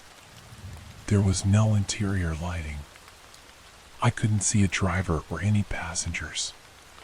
Now, this was obviously bizarre. Buses don't show up at that time in the morning. Not in this country. Not in any town or city I know, Anyway, still, I assumed, as any person would, that times were changing. It seemed like a good idea, a bus for those who missed the last train home after a night out, perhaps. That still didn't entirely make sense because very few people use my bus stop. It's a 10-minute walk from here to anywhere. I checked the schedule. Nothing. There was a bus at 11:07 p.m. on Friday evening, and there shouldn't have been another one until 6:05 a.m. on Saturday morning. I watched the vehicle pull away and considered, perhaps, that it wasn't a public bus. Maybe it was a hired coach. That seemed like a reasonable explanation. I put it out of my mind and went back to sleep. However, it returned the next morning, and it continued to do so for weeks. Again, I checked the schedule. Still no mention of a 3:17 a.m. bus. I called the council, and they assured me that it wasn't a public bus. They said I could contact the local authorities to report any suspicious activity. So, I rang the police. They didn't care.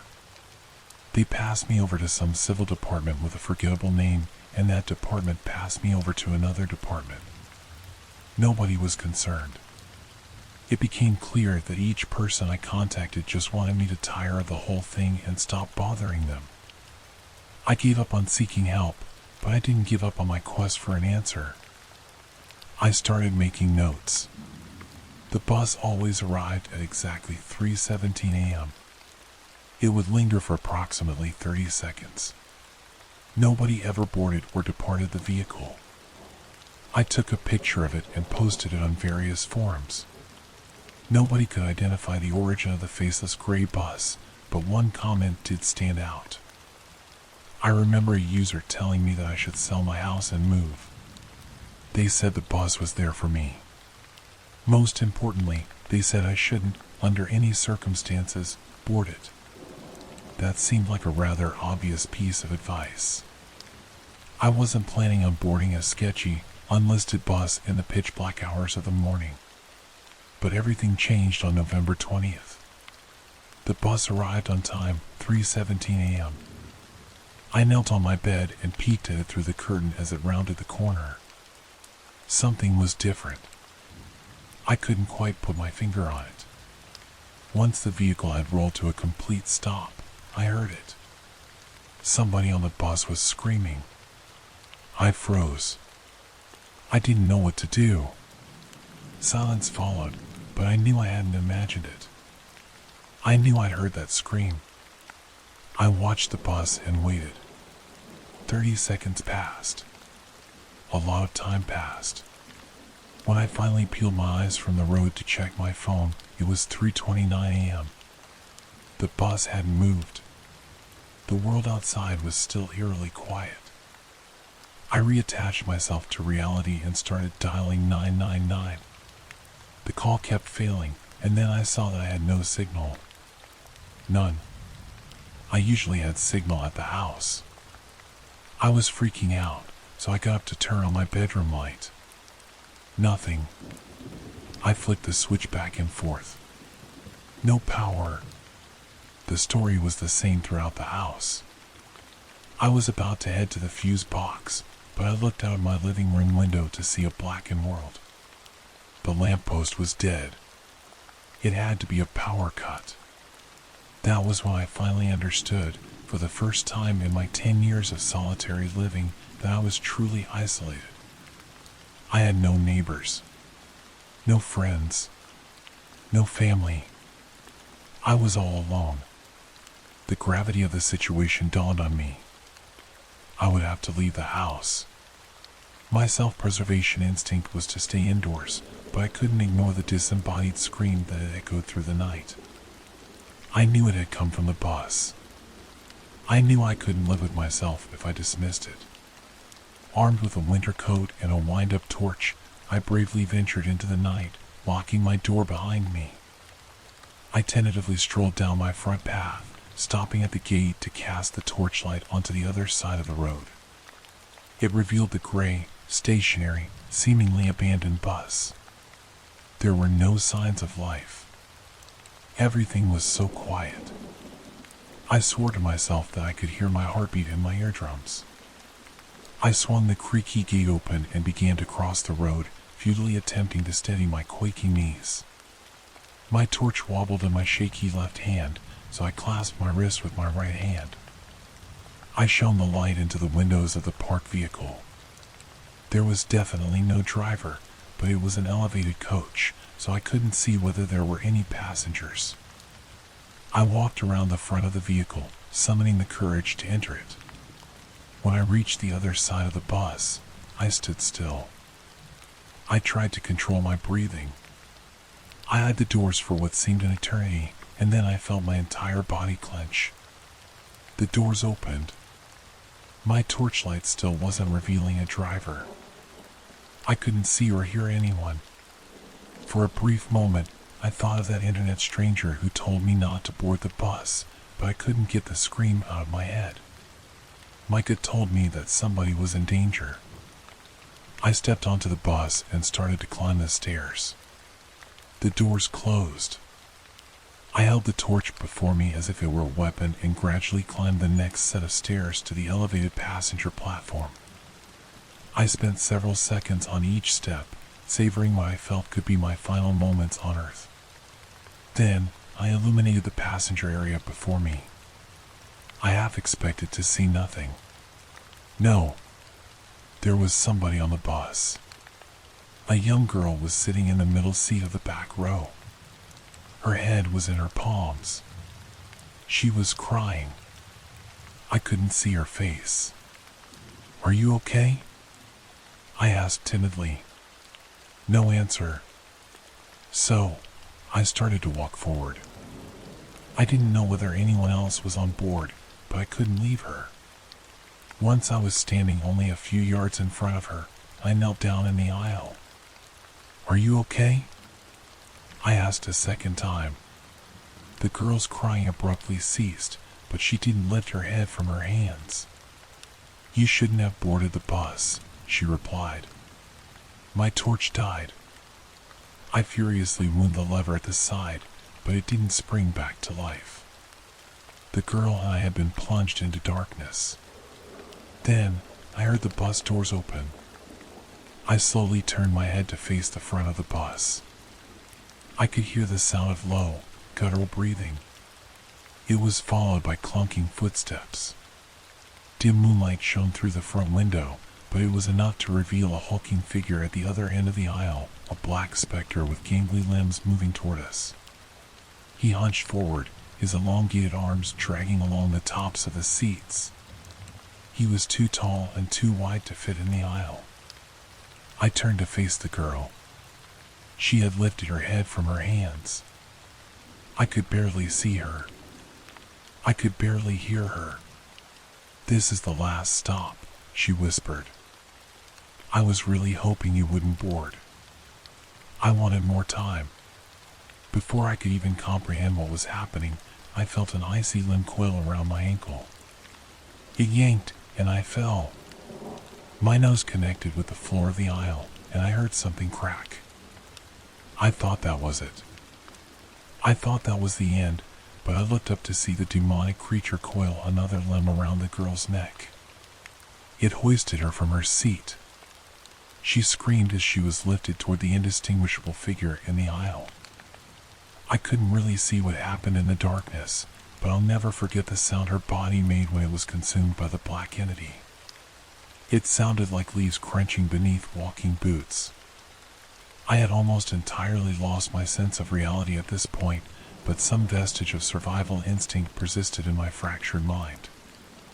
I twisted onto my back and looked down at my ankle.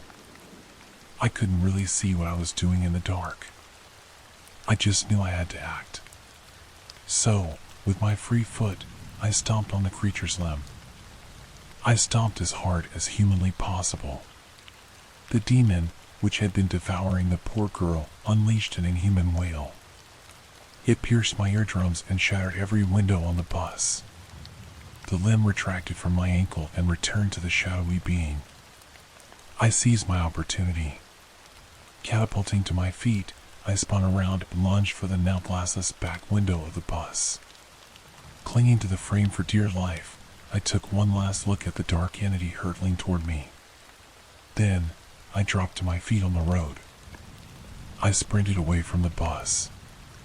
Adrenaline fueled me onward. I didn't look back. I just kept running. At the speed I traveled, I think it only took me a few minutes to reach the warm and welcoming lights of civilization. I looked at my phone and cried when I saw that I had service. I booked a taxi. I wanted the farthest possible destination. I chose Manchester, then took the first train to London. For the past couple of weeks, I've been living in a hotel. I know I was a little late, but I finally took the advice of that online stranger. I moved away. I moved far away. I don't go outside at night, and I definitely don't look out the window after 3 a.m. I found webcam footage of my home online, but something was really wrong with it. I first heard about these webcam streams a few years ago while watching one of those creepy things on the internet videos on YouTube. The first one I heard of is probably one of the most popular ones, Chip John. Of course, having knowledge of this only sparked my curiosity, so I ended up doing a bit of Googling until I managed to stumble upon a few webcam live streams. I just want to say, for the record, I'm not obsessed with these or anything. To be honest, I find them more creepy than interesting, and I never watch more than a few seconds. It's just one of those things that draw your attention, you know? I quickly found out that there were basically two different types of webcam footage, one where the owners were aware they were being watched, and one where they weren't. I stuck to watching ones where the person or people involved were aware of an audience. It started with me watching a couple of minutes of weird footage a day, or just whenever I got bored or needed a break. I watched the webcam for the Northern Lights a few times and jumped between a few less interesting ones. This morning, I was working on a final paper for one of my online classes when I decided that I needed a break. There's only so much you can write about world literature before you inevitably need to distract yourself for a bit. Since the paper isn't due until tomorrow night, I figured I had a few hours to kill. First, I started by browsing YouTube, but I found nothing that sparked my interest. So, I decided to hit the webcams next. I browsed through a few sites, clicking on some and then exiting the feed within seconds. Like most things, I was starting to get tired of this. I needed a new pastime. I decided to skim through a couple more feeds until something further down the page caught my eye. The feed was titled 318's Oblivion, and the reason it stood out was because of a painting visible off to the side of the screen. It was my painting. It was one of my own pieces, which was currently hanging in my bedroom. In fact, when I clicked on the feed, I realized that it was, indeed, my bedroom. I wasn't in it, of course. I was currently sitting in my kitchen. I felt a bit confused because the only webcam in my home was the one on my laptop, which I had with me. I stared at the feed on my screen, trying to figure out where the camera was located in my bedroom. It seemed to be off to the left side of my bed, where the window was. As I was about to get up to investigate, the footage cut to black before switching to a different view. Now, my living room was on the screen. I glanced at the frame, confirming it was my living room. This time, the camera seemed to be placed higher up, like in the corner of the ceiling. Again, after a bit, the screen glitched before switching to the next room, the kitchen. This view wasn't coming from my laptop either. In fact, it was coming from somewhere off to the right side of the room. I slowly glanced in that direction, but there was only a wall there. I looked back at the feed, and that's when I noticed something strange. I was in this room, obviously, but the me on the screen wasn't doing the same thing I was doing. In the footage, I was standing in front of the stove, stirring a pot of something. I studied the screen and noticed that I was even wearing different clothes. I kept glancing from my laptop to my kitchen. What was going on here? Was this some kind of prank? I scrolled down a bit to see the timestamp. Tuesday, May 7th, 2019, 1:23 p.m. The screen changed rooms again, but I was too distracted. How was it possible that I was watching a webcam feed from the future? I refreshed the page a few times, but the time remained the same, tomorrow at 1:23 p.m. The last time I refreshed it, the screen changed to footage of the back door.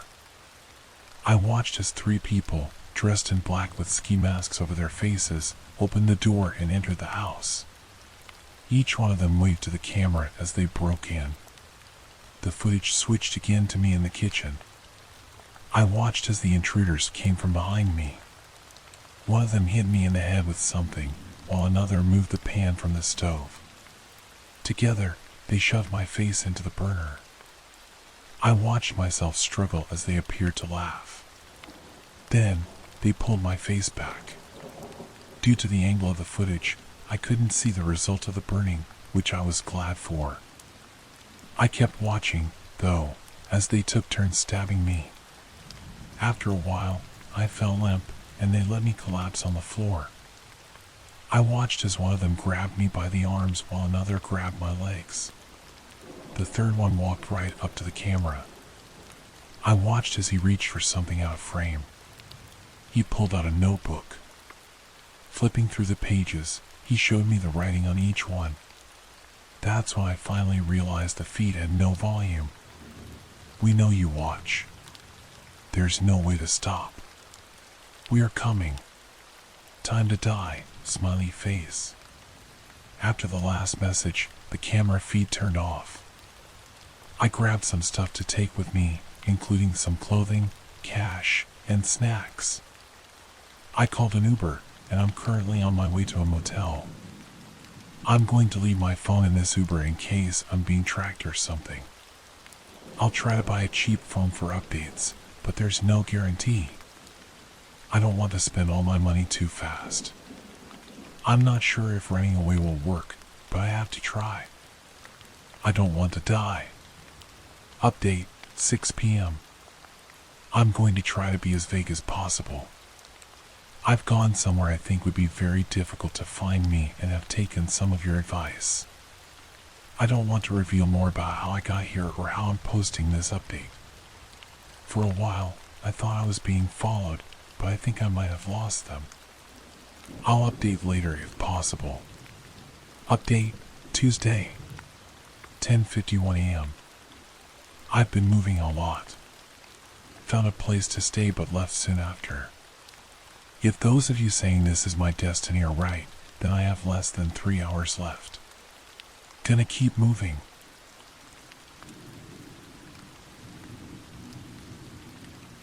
The weird kid at school earned her reputation. Years ago, back when my friend group played pitch and toss behind the bike sheds every lunch break, I met a weird girl who was lucky with coins.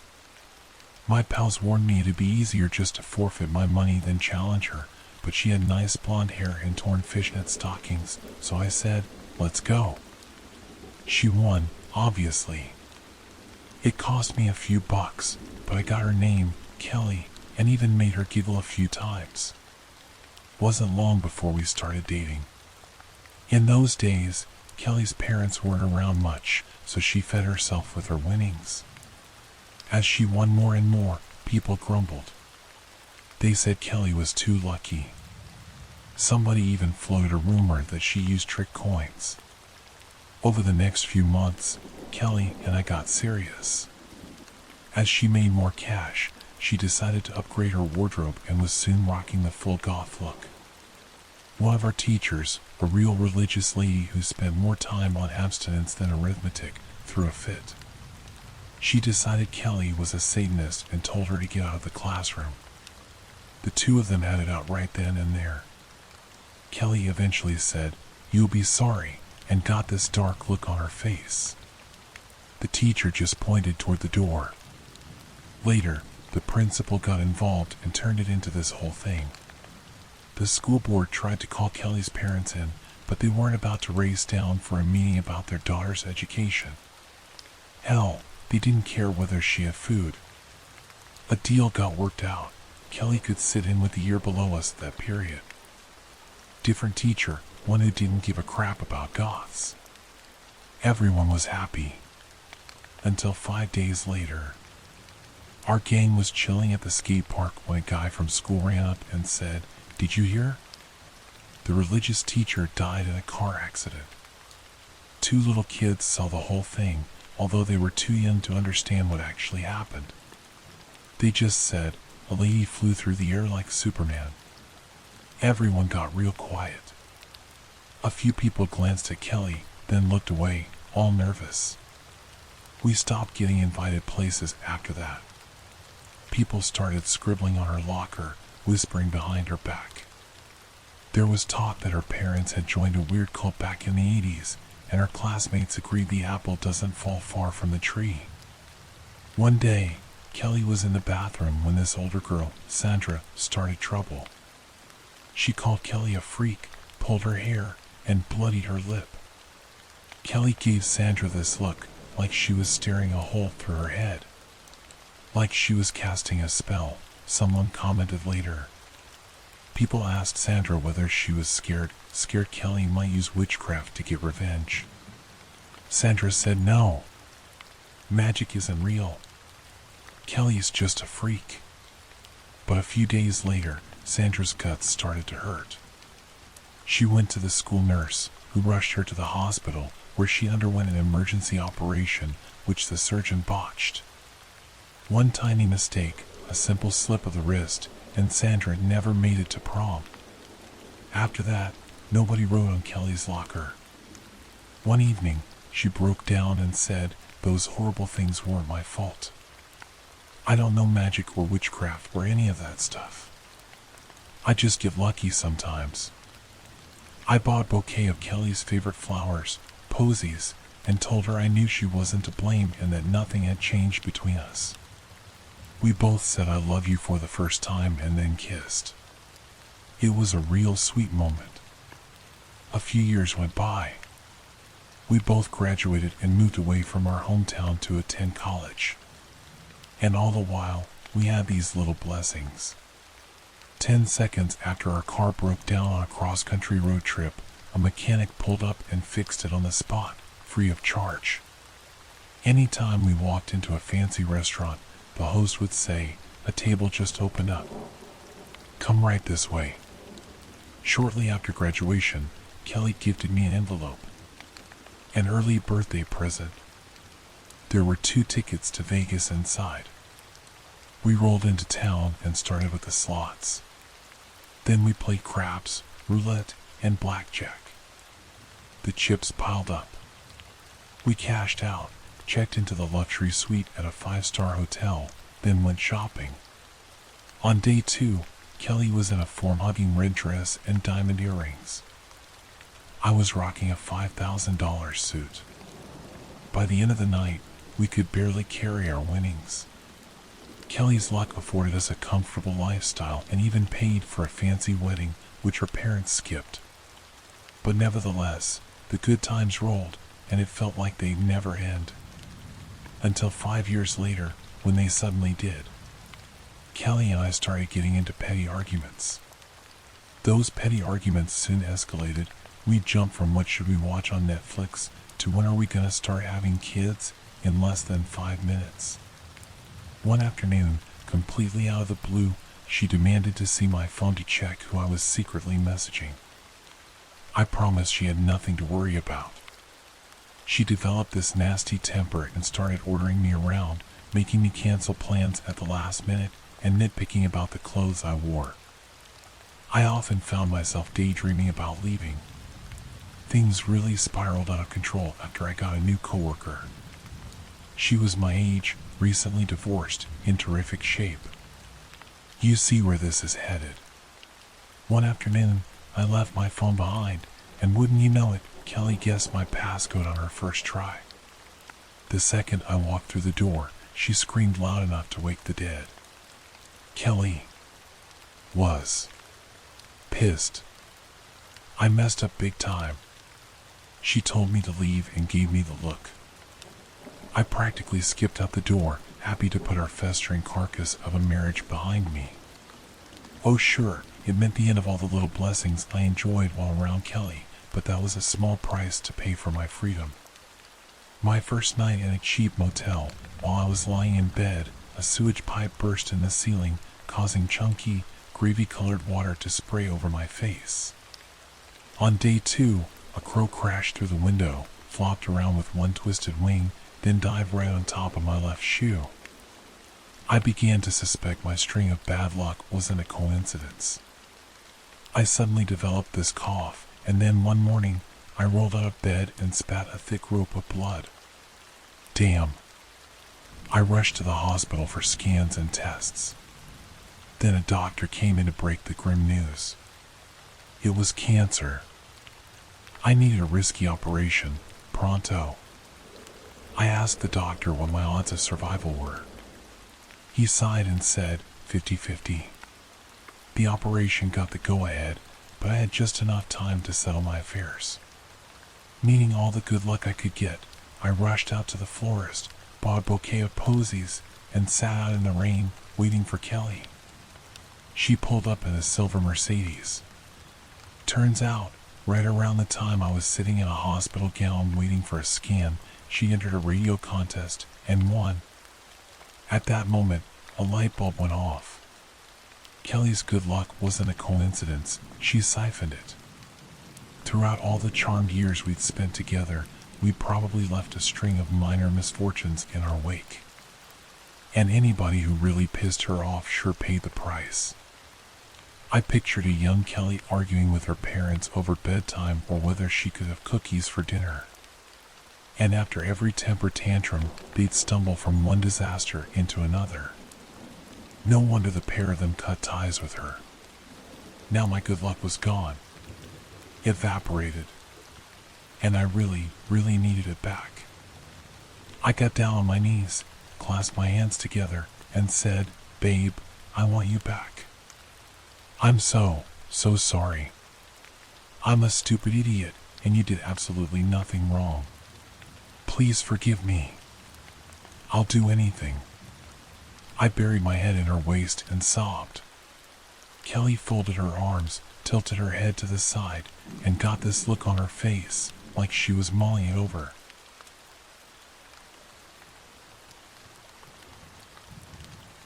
We have this urban legend in my city called the Wrong Way Man. Supposedly, you might see him standing on the side of the road when you're driving. Some say it's always when you're on your way home. I've seen pictures of the Wrong Way Man. They circulate among us by text message between students, workers, friends, and family here. Oddly, I've never seen any of those pictures posted online. I'm not sure if it's because of fear, because those who've taken the pictures want to perpetuate the mystique of our local urban legend, or because of something else. I was pretty sure those pictures were a hoax, just someone dressed up as the Wrong Way Man. Maybe it was the same person every time. As for what the Wrong Way Man looks like, he wears his tattered clothing backward, usually a flannel shirt and jeans. His painted, smiling face looks eerily realistic until he turns to the side, and you can see it's a smooth surface. It seems that he shaves his hair off, paints a face over the back of his head, and puts on a shoulder-length wig that covers his real face. Those I've met who claim to have spotted the Wrong Way Man say they waited a week before driving home, staying at a friend's house or a hotel, not even bothering to go home to pack a suitcase. I've also heard, though, that you need to wait a month. The common consensus seems to be, if you see him while driving home, don't finish the drive. Turn around, go somewhere else, and wait for at least a week. I thought it was a bunch of nonsense, until my date and I saw the Wrong Way Man when we were heading back to my house from the movies. It was Katie who spotted him. "Slow down," she said. "I think I see that Wrong Way Man you told me about." Katie had only lived in my city for half a year. One of the things I had told her, in my quest to share as many interesting things as I could, was our local urban legend about the Wrong Way Man. Was it a coincidence that we'd just been talking about him a few days before? I had never seen someone dressed as the wrong way man in person. Pictures, sure, but never in person. My foot was shaking as I eased up on the gas. It was dark, nearing midnight, and either the streetlights weren't there or they were off. My car's headlights lit him up. He was on the side of the road, facing us. Actually, he had his back to us. That painted face was facing us. The jeans, the flannel shirt, and the wig were all turned our way as well. His arms and legs looked wrong, shoved down in his clothing the opposite way. I wanted to be amused, but I was alarmed. When we got to about 10 feet away, he turned his painted head toward us. Those painted eyes, realistic but forever held too wide, seemed to be staring right into mine. As we drove slowly by, I waved and laughed to try to ease some of the tension. He did not wave back. I looked at Katie. She was waving too, but she wasn't laughing. I glanced back just in time to see the slick side of that person's shaved, painted head, and the optical illusion of a real face was shattered. Shattered, but somehow worse for it. Also, when I peered into the rearview mirror as we increased our distance, I thought I saw something glinting beneath the shoulder-length wig he wore. Then he was gone, lost to the darkness. I picked up speed. He hadn't been walking, but somehow I was worried he would come after us too quickly. "So, what do we do now?" Katie said. "We can't go to your home or mine." I glanced at her, and soon we both started laughing. "Well," I said, "after tonight, we'll be able to tell everyone that we saw the wrong way man and went immediately home." "I wonder who was pretending to be the wrong way man," Katie said. "I wonder why they were doing it. Do you think we should turn back around and try to talk to them?" "I'd rather we didn't," I said. "They could be dangerous. But I'm sure it's just someone looking to keep the urban legend alive." "It's your car," Katie said. "But if it was mine..." "All right," I said. "We'll turn back around. My grandpa used to say, if you're in doubt about which turn to make, you can always take a U-turn until you figure things out." He used that as a metaphor for life. But as I did my U-turn, my heart was thrashing in my chest. We drove down the entirety of that dark street without seeing that person again. It was a couple of miles long in that direction, so there was no way they could have walked or run the distance so quickly.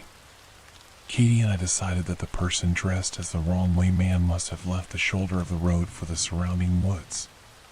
The idea of them hiding in the trees as we drove by again made my skin crawl. We did another U-turn, and during that whole time, I kept glancing around in case that person jumped at us from out of nowhere. But soon, we were heading back in the direction of my house, without a second look at the wrong way man. Katie and I tried to laugh it out. We tried talking about other things. But both of us were pretty scared. We couldn't stop chatting about everything and nothing, glancing out the windows or into our side mirrors. We turned into my subdivision. Then, we turned onto my street. And everything changed. As soon as we turned onto my street, we started moving backward instead of forward. "Did you put it in reverse?" Katie said. Her hand was gripping my arm. It was as cold as ice. I stopped the car. Both of us looked down. The car was in drive. I took my foot off the brake and pressed the gas pedal again. The houses, familiar houses I saw every day when coming home, were moving away from us. "Maybe something's wrong with my car," I said. But when I tried driving forward again, I looked to the side and then in the rearview mirror. We were not moving, not according to those views. In front of us, the houses receded every time I put my foot on the gas, but from the side and rear, it appeared that we were standing still. On my street, everything was well lit. There were tons of street lights, so we couldn't argue it away as if it had anything to do with limited visibility. "Let's get out of here," Katie said. Her voice was almost a whisper. "Yeah," I said in a similar way. "But how are we going to leave?" "Put it in reverse." When I put my car in reverse and tried that, we actually moved forward. But to the side and rear, once again, we seemed to have not moved, like we were caught just past the entrance to my neighborhood. It was when Katie and I had stopped the car and were debating getting out that we spotted someone coming toward us on the sidewalk. They were approaching us from the front of the vehicle, so I wasn't sure how accurate the distance was. It seemed like they were already about 20 feet away. I don't know why it took me so long to realize this, maybe because I didn't want to, but I recognized my neighbor by the back of his head and his body shape, which was somewhat atypical. I'd seen him often, stooped over, working in his garden while I was driving by. He was walking backward toward us. When he got closer, he stopped. Then he began shouting, "Emplet! Emplet!" over and over again, standing stock still, his back to us. Only later would I realize he had been saying, "Help me," in reverse. I rolled down the window. "Mr. Nelson," I said. "What's the matter?" He stopped shouting. Now that my window was down, I could hear his body creak and snap. Blood poured out of fissures as the joints of his arms and legs changed drastically. When Mr. Nelson's head twisted all the way around toward us, I was sure I saw the light go out of his eyes. Then, whatever had taken over Mr. Nelson took its first step forward with the new architecture of his body. Katie and I both began to scream at that first step. I rolled up the window as Mr. Nelson loped around on strange, inhuman legs. His kneecaps and elbows had become stretched and exaggerated from being reversed. I put my foot on the gas, with the car still in reverse, and through the front windows, we seemed to be careening forward. Even though a glance out the sides or in the rear view showed us to still be stationary, we slammed into Mr. Nelson. Blood slashed across the windshield. The car rose and fell as we went over his body. To the sides and rear, there was no indication of the car rising and falling. I did not see a lump appear behind us. I kept my foot on the gas, still going forward in reverse. I saw a window of a neighbor's house shatter. A couple I barely recognized crawled out like baby spiders from eggs, leaking blood as they scraped themselves against the shards in the window frame. I don't think it was that they didn't know how to open windows. When the wife paused in the window, she smiled. She intentionally rubbed her scalp against a particularly sharp-looking piece of glass. Meat and blood came away. I think I could see the white of her skull. By then, her husband was already on the ground, running toward us. I sped forward. They and their house vanished in the sides and rear of the vehicle, which were, again, still stuck near the street's entrance. More people were coming out of their homes. They emerged twisted and broken, damaging themselves further as they exited. They ran toward us on backward legs, churning their backward arms. Everything about them was the wrong way. Before long, I found myself slamming on the brakes. "Keep going," Katie yelled. "They're going to catch up with us." Ahead, I saw my own driveway. Someone who looked like me was talking to another person with a painted face. The painted face nodded. Up and down, it nodded like a real face would. Then, when I saw the wig shuffle and move seemingly on its own, I realized that the true face under that wig was talking, moving its lips, breathing. The wrong way man was talking to me, or someone who looked like me. At the same time, Katie was reaching over me, trying desperately to put her foot on the gas. A couple of twisted pieces of bone and meat collided with the windshield. Two faces with bunched up folds of neck leered at me out of glazed eyes. These were faces I should have recognized. Their twisted arms continued to beat at the window, even though their eyes told me that no one was home. A spider's web of cracks spread across the windshield. Its grooves caught blood. I slammed my foot on the gas while helping to steady Katie back into her seat. We flung those two off, and right after, we ran over an entire family in quick succession. I didn't have time to feel guilty. These were not my neighbors. These were not my neighbors. These were not. Katie and I both began to change. I heard some of my bones break. I felt it a moment later, like the reverse of lightning before thunder. Katie and I started screaming, almost in unison, and almost in the same tune. It was like a choir of pain and fear and pain, had risen up with us as instruments. Keep your head back, I yelled as I strove to keep my head pinned against my seat. Don't let it twist around. No matter what happens to the rest of our bodies, we can't let it kill us. I know, Katie said. Just get this car out of here. Make a U-turn or something. Make a U-turn, I thought. What was it my grandpa said about life? How if you didn't know what to do, you could always make a U-turn? Still in reverse, yet still going forward, I wheeled the car, screeching around. I didn't glance out the sides or rear. I gunned it, heading back toward where we had come from. The wrong way man waited. He waited for me at the juncture of my driveway and the street. His painted mouth grinned forever. His painted eyes were too wide and incapable of blinking. We passed him and drove out of the neighborhood. Katie and I weren't out of the woods, though. I was able to get us to a nearby gas station before my legs and arms, which were partway reversed and leaking blood, completely gave out. We crawled out of the vehicle and onto the cold, hard concrete of the gas station.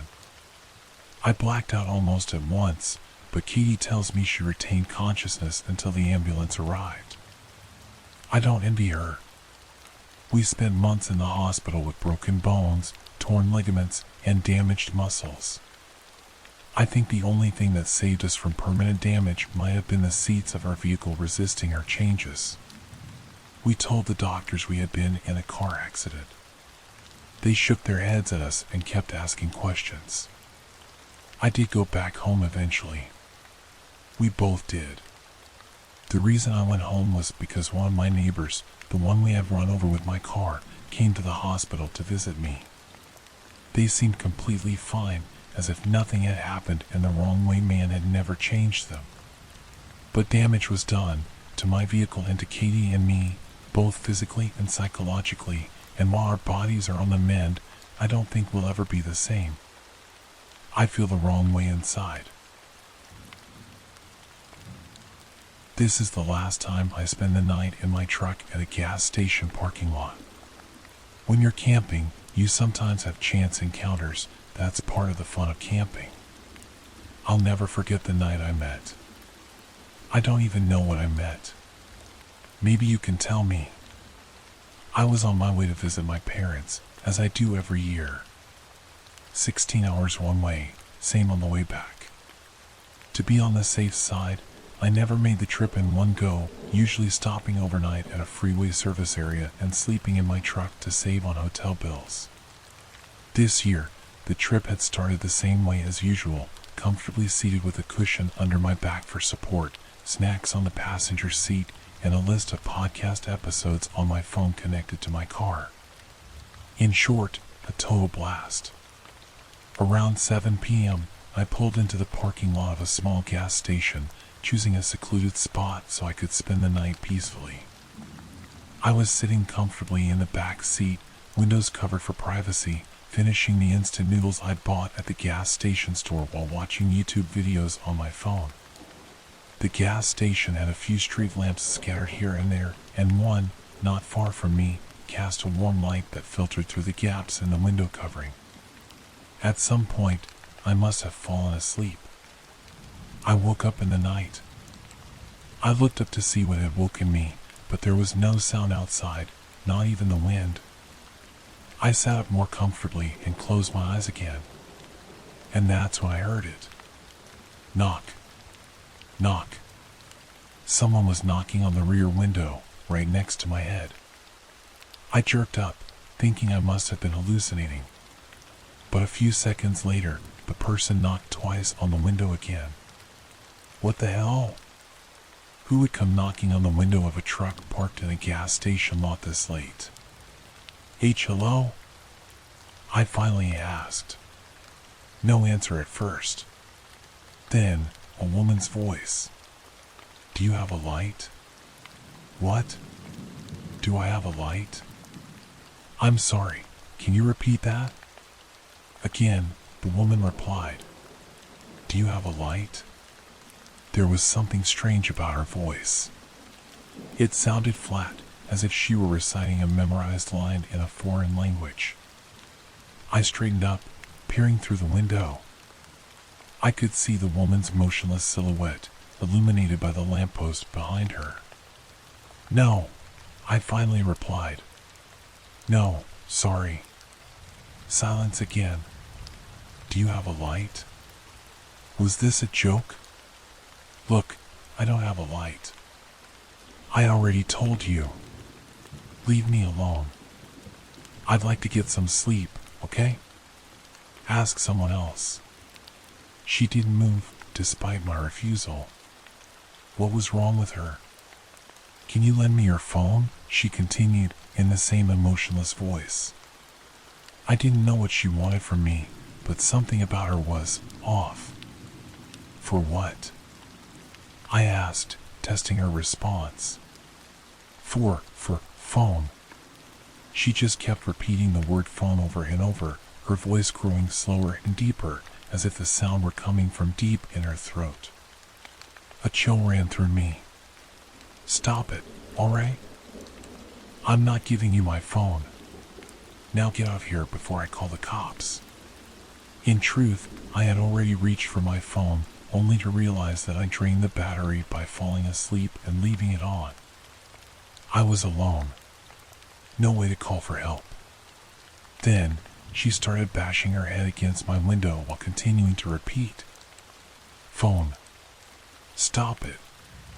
Hey, stop it. I screamed, panic flooding my voice. I scrambled to the front seat, fumbling for the flashlight I always kept in the glove compartment. I grabbed it, flicked it on, and aimed the beam at the window. Nothing. She was gone. What the fuck? Did she just disappear? Without stepping out, I carefully moved from window to window, sweeping the flashlight in every direction, including the ground, just in case she was hiding, waiting for me to get out. At first, I thought maybe this was some kind of bait to lure me out and rob me. But now, I had no idea what to think. My heart pounded, adrenaline still surging through me. There was nothing, at least, nothing I could see from inside. The night was calm again, but I still didn't dare step out. I took a deep breath, forcing myself to calm down. When I tell my parents about this, they won't believe it, I muttered. With no more sounds outside, I decided to try and sleep for a few more hours. I couldn't check the time, my phone was dead, but through the gaps in the window covers, I could see that it was still pitch dark. I lay back down, but sleep refused to come. The tension still gripped my body too tightly.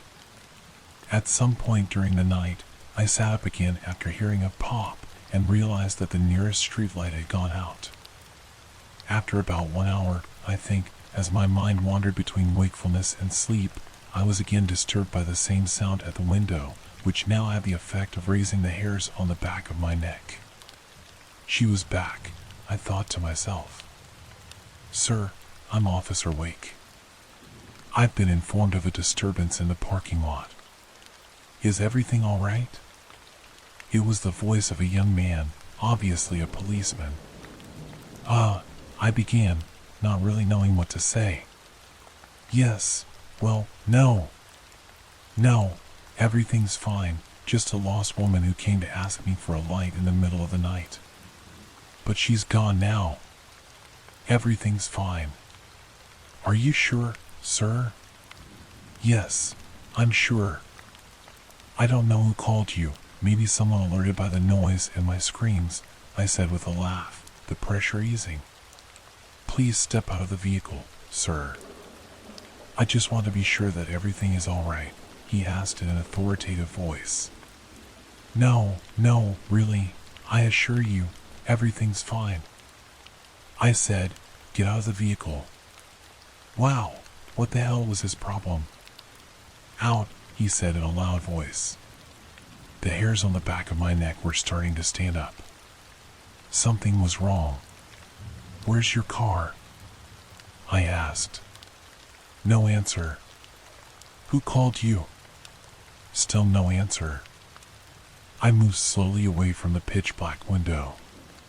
With trembling hands, I grabbed the flashlight I kept with me and turned it towards the window.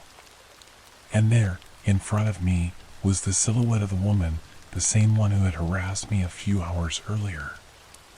Leave me alone. I screamed. Out. Like last time, she began to repeat the same word over and over in a slow, shrinking voice. Her voice was now somewhere between that of the police officer she had imitated, I don't know how, and her original voice. All at once, she disappeared, and I heard her weight fall onto my front hood. This woman, this thing, was now attacking my car. If she couldn't get me out, she was going to force her way in. I stopped thinking and lunged for the front seat.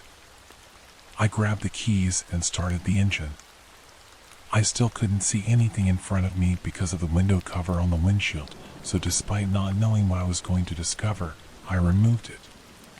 She was standing on her hands and knees on the hood, both hands on the windshield, her forehead pressed against the glass. She had two pure white eyes, long, dirty black hair that reached down to her feet, and a single white dress that flowed to her ankles. Her wide, inhuman smile began to spread across her face. I pressed the gas pedal. The car sped off. She was still standing on the hood, but as I zigzagged, I finally managed to knock her onto her side. I continued straight toward the parking lot exit to get back on the freeway. Behind me, I could see her silhouette running toward my car, and even over the noise of the engine, I could hear her gaunt cries. I drove for about 2 hours on the freeway.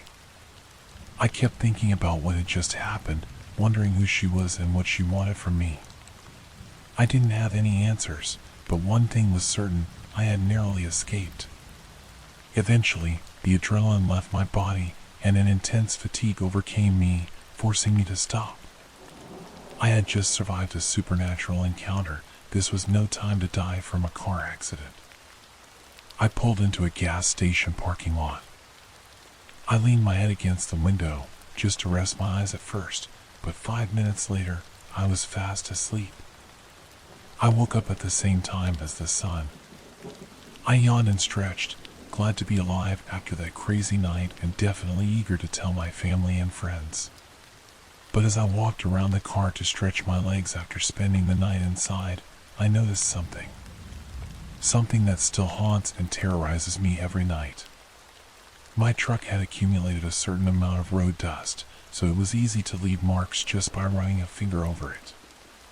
And there, right in front of my eyes, I could see that there were fingerprints all over the windows and doors, as if someone had been desperately trying to get inside while I was asleep. At first, I thought it was from the night I had spent in the other parking lot. But then I saw them. Dozens of bloody, bare footprints all around my truck. I terrorized my family by playing doll in the hall. I saw a game on Facebook last week. It's a riff on Elf on the Shelf called Doll in the Hall. Basically, you use a porcelain doll to mess with your kids during October. It sounded like a blast to me.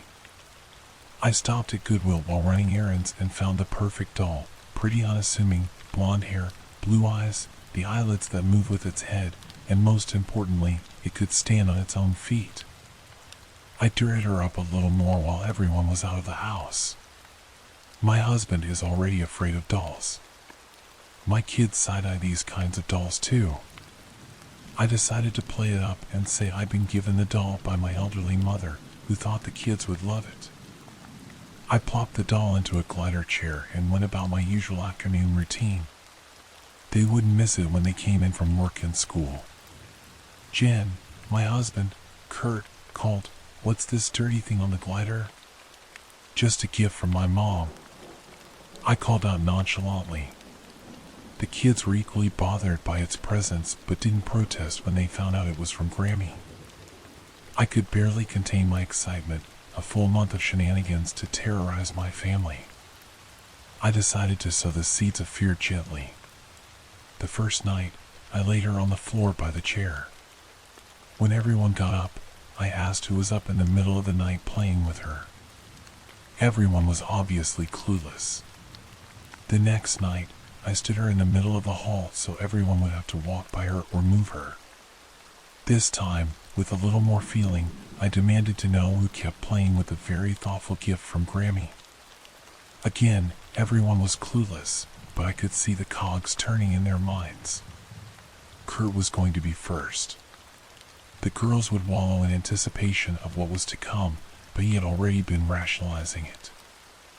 I sat her on his nightstand, looming over him in the dead of night. I feigned grogginess as I shook him. "Kurt," I whispered. "Kurt, wake up." What was that? He tried to turn back over. I shook him again. He huffed and turned on his lamp. His scream woke up the girls and a few neighbors. "What the hell, Jen?" he yelled. "What is actually wrong with you?" I don't know how, but I stifled the laughter that filled my soul. "Kurt, I was asleep." "How would I have done that?" He was skeptical, but he wasn't positive I was the guilty party. He threw the doll away that night. I smuggled her back in after he went to sleep and stashed her in the ottoman. I think Kurt was onto me, though. When I got up to start breakfast, she was sitting at the kitchen table like a concerned parent. I screamed, and everyone came running. Kurt shook his head. "Cut it out. You're going to scare the girls," he growled in my ear, scooping her up and taking her back to the trash. Kurt isn't a practical joker. He's a straight-to-the-point guy. I couldn't help but think he was giving me a taste of my own medicine. So, I did what any loving wife would do. I threw her into the garage before I left for work so I could terrorize him later. He beat me home that night, which was unusual. I pulled into the garage, and as soon as I entered the house, Kurt was on me. "How'd you find the damn doll in the dumpster behind my store?" he demanded. "I pulled it from our trash to pay you back for this morning," I admitted. "But I went to work, not dumpster diving across the city." "That's nonsense, Jen," he said, pointing at me. Then, I saw the doll. Out of the corner of my eye, I swear I saw her toddle across the kitchen table. She stopped and turned, facing us through the doorway. I must have been slack-jawed. "What the hell are you looking at?" Kurt demanded. I simply pointed, too stunned to say anything.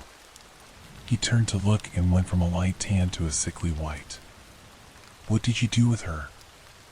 I asked without taking my eyes off of her. He stumbled, threw her in the neighbor's trash so you wouldn't find her." Then, she tumbled to the floor with the slow inevitability of a glass full of water crashing to the ground. We both screamed. My oldest daughter popped up from behind the doorframe, laughing hysterically. "I got you," she howled. We nervously laughed along with her. The lifeless porcelain eyes looked up at me from the cold tile floor, unmoving.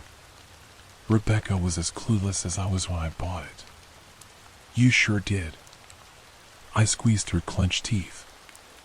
I picked the doll up by the back and turned her over to face me. The little jaws slid down and exposed nubby, amber-colored teeth. Then it made a noise. It wasn't exactly words, it was more like a sigh with an eerie wind behind it. I tilted her up, and the eyelids popped open. There seemed to be something different about the eyes. The doll itself was different, too. It was warm and heavier than I remembered. I unbuttoned her dress in the back, then pulled the rusty zipper it concealed. It pulsed and oozed. The doll was filled with organs and meat. My husband and daughter stood nearby, horrified and gagging. I threw her in the fireplace and hit the switch to ignite the gas. She wailed for minutes without reprieve. Then she stopped and stared at me. I pulled the glass door shut and jammed the poker into the handles. "I'm fun for you, Jen," she groaned with a mocking tone. The flames raged hotter and larger. They began to degrade the metal fixtures that held the glass doors in place. "Kurt, get the girls out," I said, never breaking eye contact with her. Flames danced out of the glass doors as they cracked, and pieces fell from the framing. The fire climbed the mantel and took residence on the walls. I grabbed the fireplace shovel and came unbearably close to the flames. All it took was one strong jab. The porcelain head fell onto the hearth. She shattered. What looked like tiny intestines writhed in the wreckage. I diced them with the shovel. The flames in the fireplace died down. I tried my best to douse the flames on the wall with our fire extinguisher. The firemen did the rest. They didn't find any evidence of the doll. I sat down today to put this out for everyone from a hotel room that we're staying in while waiting for the house to be inspected and approved for habitation. On the window ledge are two little blue eyes staring at me. I can't help but wonder where the rest of her body is and what she wants from me.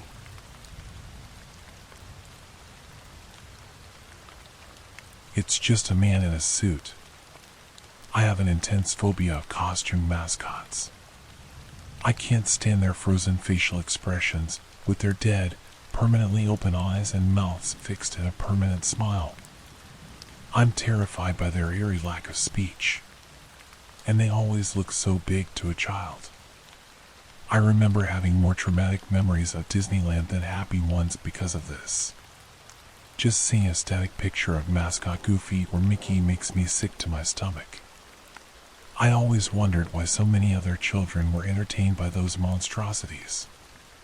After I got old enough to use the internet, I did some research and discovered that many other people shared a similar phobia as children.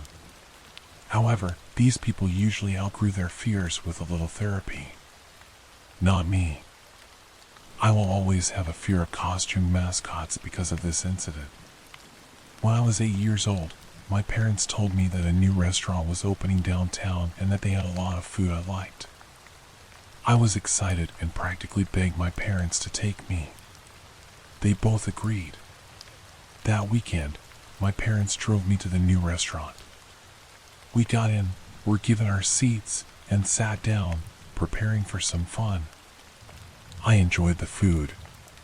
They had some of the best chicken strips I had ever tasted in my life. While my mom was eating her salad and my dad was drinking his beer, they were both talking about plans to return to this restaurant in the future. All of a sudden, a female voice came over the speakers. "Boys and girls, as a reward for being so patient, prepare to say hello to our best friend in the whole world, Lenny." Happy, upbeat music played as a red door in the corner opened, and out stepped a 7-foot-tall, costume mascot resembling a furry brown cartoon bear with buck teeth. He wore a tall striped cap, a blue vest, and a red bow tie. As soon as he appeared, I covered my eyes and buried my head in the tablecloth, praying for that thing to go away. "Marco," my mom said. "It's just a man in a suit." She said that every single time I was frightened by a mascot, and I always had a hard time believing her. If it was just a man in a suit, why did he look so much bigger than the grown-ups around him? And why didn't he speak up and show us he was just a man in a suit? I could hear children all over the restaurant laughing and cheering Lenny on as he danced around. I soon felt his furry costume feet coming my way, and in an instant, I could feel plush paws kneading my back like a cat does with a blanket. I began to sob hysterically. My mom spoke up. "Excuse me, sir, but you're kind of scaring my son. Do you think you could go over there?" Lenny didn't listen. He placed his hands on my head and gently rubbed my hair. I cried harder and harder. I could hear my dad standing up from his chair. "Sir, did you even hear my wife?" She said, "Beat it." I don't remember exactly what happened afterward. All I recall is sobbing as my mom carried me out to the car. I remember my dad's disappointment, complaining that we wouldn't be able to go there again thanks to my phobia ruining everything. As he started the car, I continued to cry, still terrified by what had happened. My mom softly told me that Lenny was gone and I had nothing to worry about. That night, I had a hard time sleeping. I couldn't get the mental image of Lenny's creepy, frozen face out of my head. Whenever I suffered from insomnia, a movie would usually help me relax.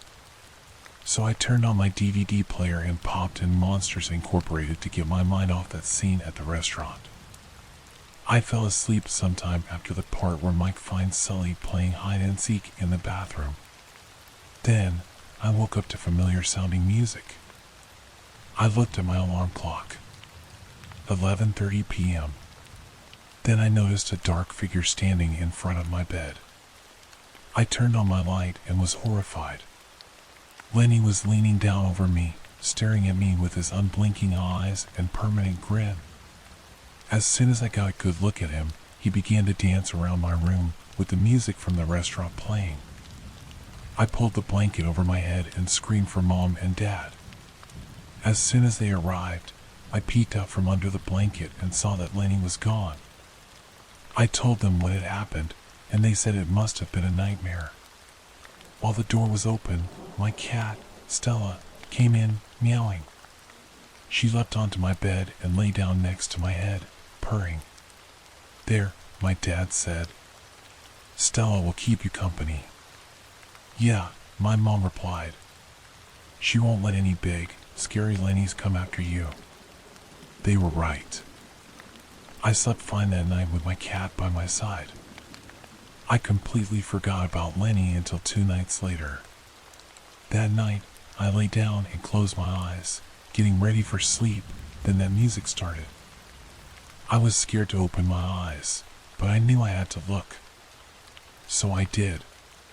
Sure enough, I recognized the distinctive silhouette of Lenny dancing around my room. Once again, I screamed for my parents. And once again, as soon as they arrived, Lenny had disappeared. They offered to let me sleep with them that night. Even though I knew deep down I was too old to sleep with my parents, I felt it was the best thing to do to get over these nightmares. A few minutes later, I was snug beneath their huge blanket on their equally large bed, with Dad on my right and Mom on my left. As soon as my eyes closed, though, I heard the music. That same upbeat tune I had heard 3 times before. I lifted my head and saw that Mom and Dad heard it too. They were wide awake, blinking. "Honey," my mom asked, "do you hear that music?" My dad turned on the bedside lamp. All 3 of us were equally shocked at what we saw. Dancing around my parents' bedroom with that upbeat music playing louder than ever was Lenny. His frozen, plastic eyes and teeth gleamed as he stared down at us. "What the hell do you think you're doing in here?" my dad screamed. He stood up and grabbed a baseball bat from the shelf, just in case. As soon as he did, Lenny turned and bolted out of the room with my dad chasing him. Meanwhile, my mom grabbed the phone and dialed the police. We heard a loud crack from the upstairs kitchen. We ran to check it out. When we arrived, I'll never forget the horrified, wide-eyed look on my dad's face as he stared down at the floor, bat in hand. On the floor in front of him, there was no human body. No blood. Nothing. Just an empty Lenny suit crumpled on the kitchen floor. The police asked us a lot of questions, none of which we could answer. They took the Lenny suit for investigation, and I never heard about it again. I have no idea whether the restaurant Lenny came from is still standing or not, as we moved to a different state 2 years later. One thing is certain, though. I am far more terrified of costumed mascots than I ever was before, which is saying a lot. My daughter keeps taking the heads off her dolls. My daughter, Julie, is my whole world, but lately, she's been doing some things that trouble me. It started innocently enough. She's always played a little roughly with her toys, so when I saw one day in her dollhouse that one of the little people was missing his head, my first thought was just to mildly scold her. "Grandma got this for you." What would she say if she saw this? When Julie got in trouble, she got quiet. So she just shuffled back to her room and played with something else, and I thought that would be the end of it. A week later, I found 3 more dolls with the same issue. Their heads were completely pulled off. It made me upset. I had paid good money for those. Even worse, she had hidden them so well that I couldn't find them anywhere in the house. "Julie, you were raised better than this." She cried and ran to her room. I hated to be strict with her, but I told her if it happened again, she wasn't going to get a new doll for her birthday in a month. That changed her tune, but not in the way I expected. "Mommy, please, it's not my fault. I love my dollies," she said. "And who besides you has been playing with them, Julie?" "Little people, Mommy. But they don't look like you or me." "Julie, stop telling those tall tales." "But I'm not lying, Mama, I'm not. And I have to keep giving them more dolls." I tried my best not to roll my eyes.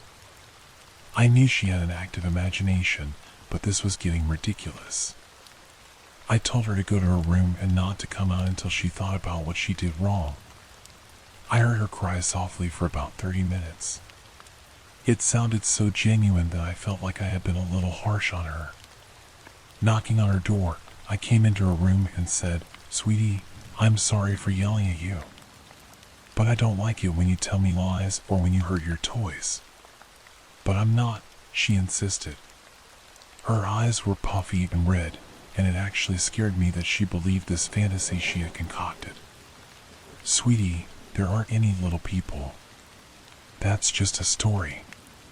But they scare me. They come at night, and they take my dollies' heads. And they said if I don't give them one tonight, they'll take my head too." I frowned, wondering where in the world she could have come up with such a strange fib.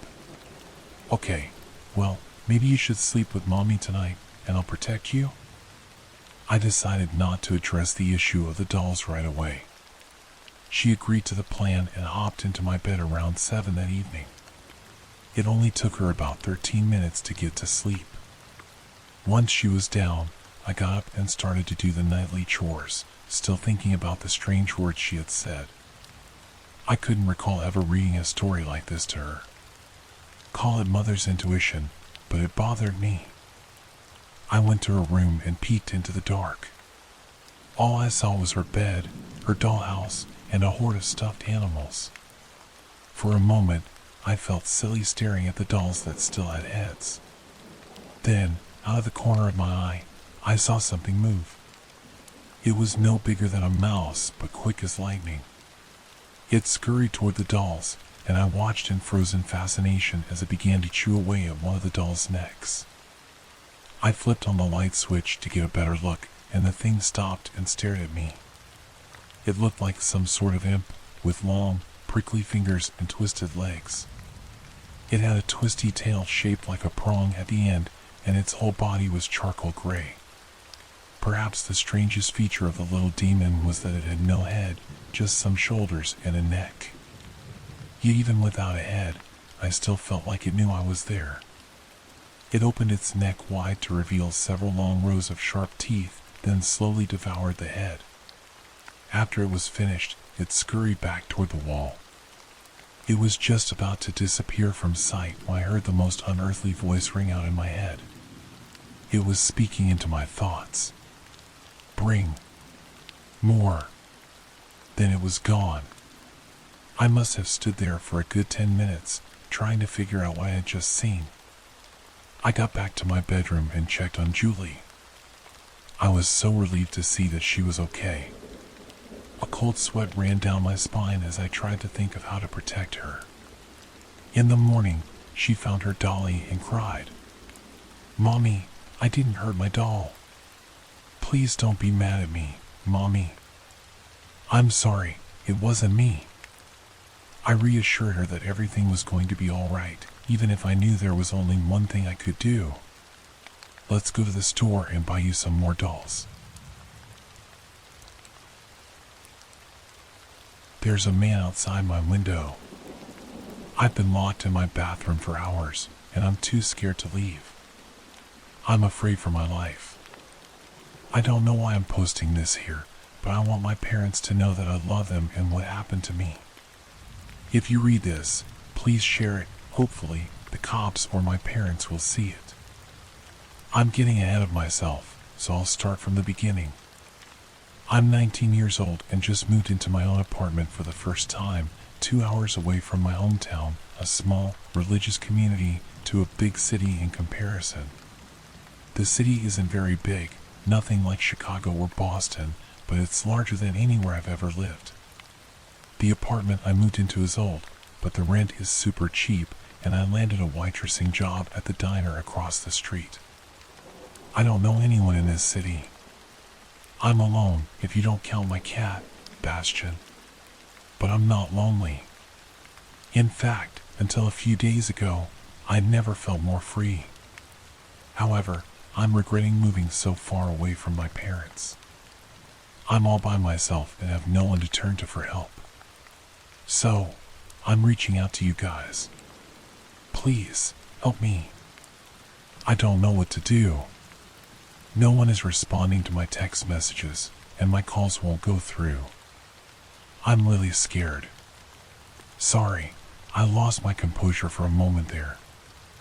I'll get back to the story. A week ago, I started my new job at the diner. The owners are a really sweet old couple, Bonnie and Marvin. They said they were looking for someone to take care of the place while Marvin took Bonnie to an out-of-town doctor for a medical condition she has. I'm not sure what it is, but it's serious enough for them to travel. The job is simple enough. I take people's orders, sweep, and close up shop at 9 p.m. every weeknight. Though customers are few and far between, I'm being paid well, and most customers tip me nicely. This diner has been here for at least 4 years, so a lot of the customers are regulars.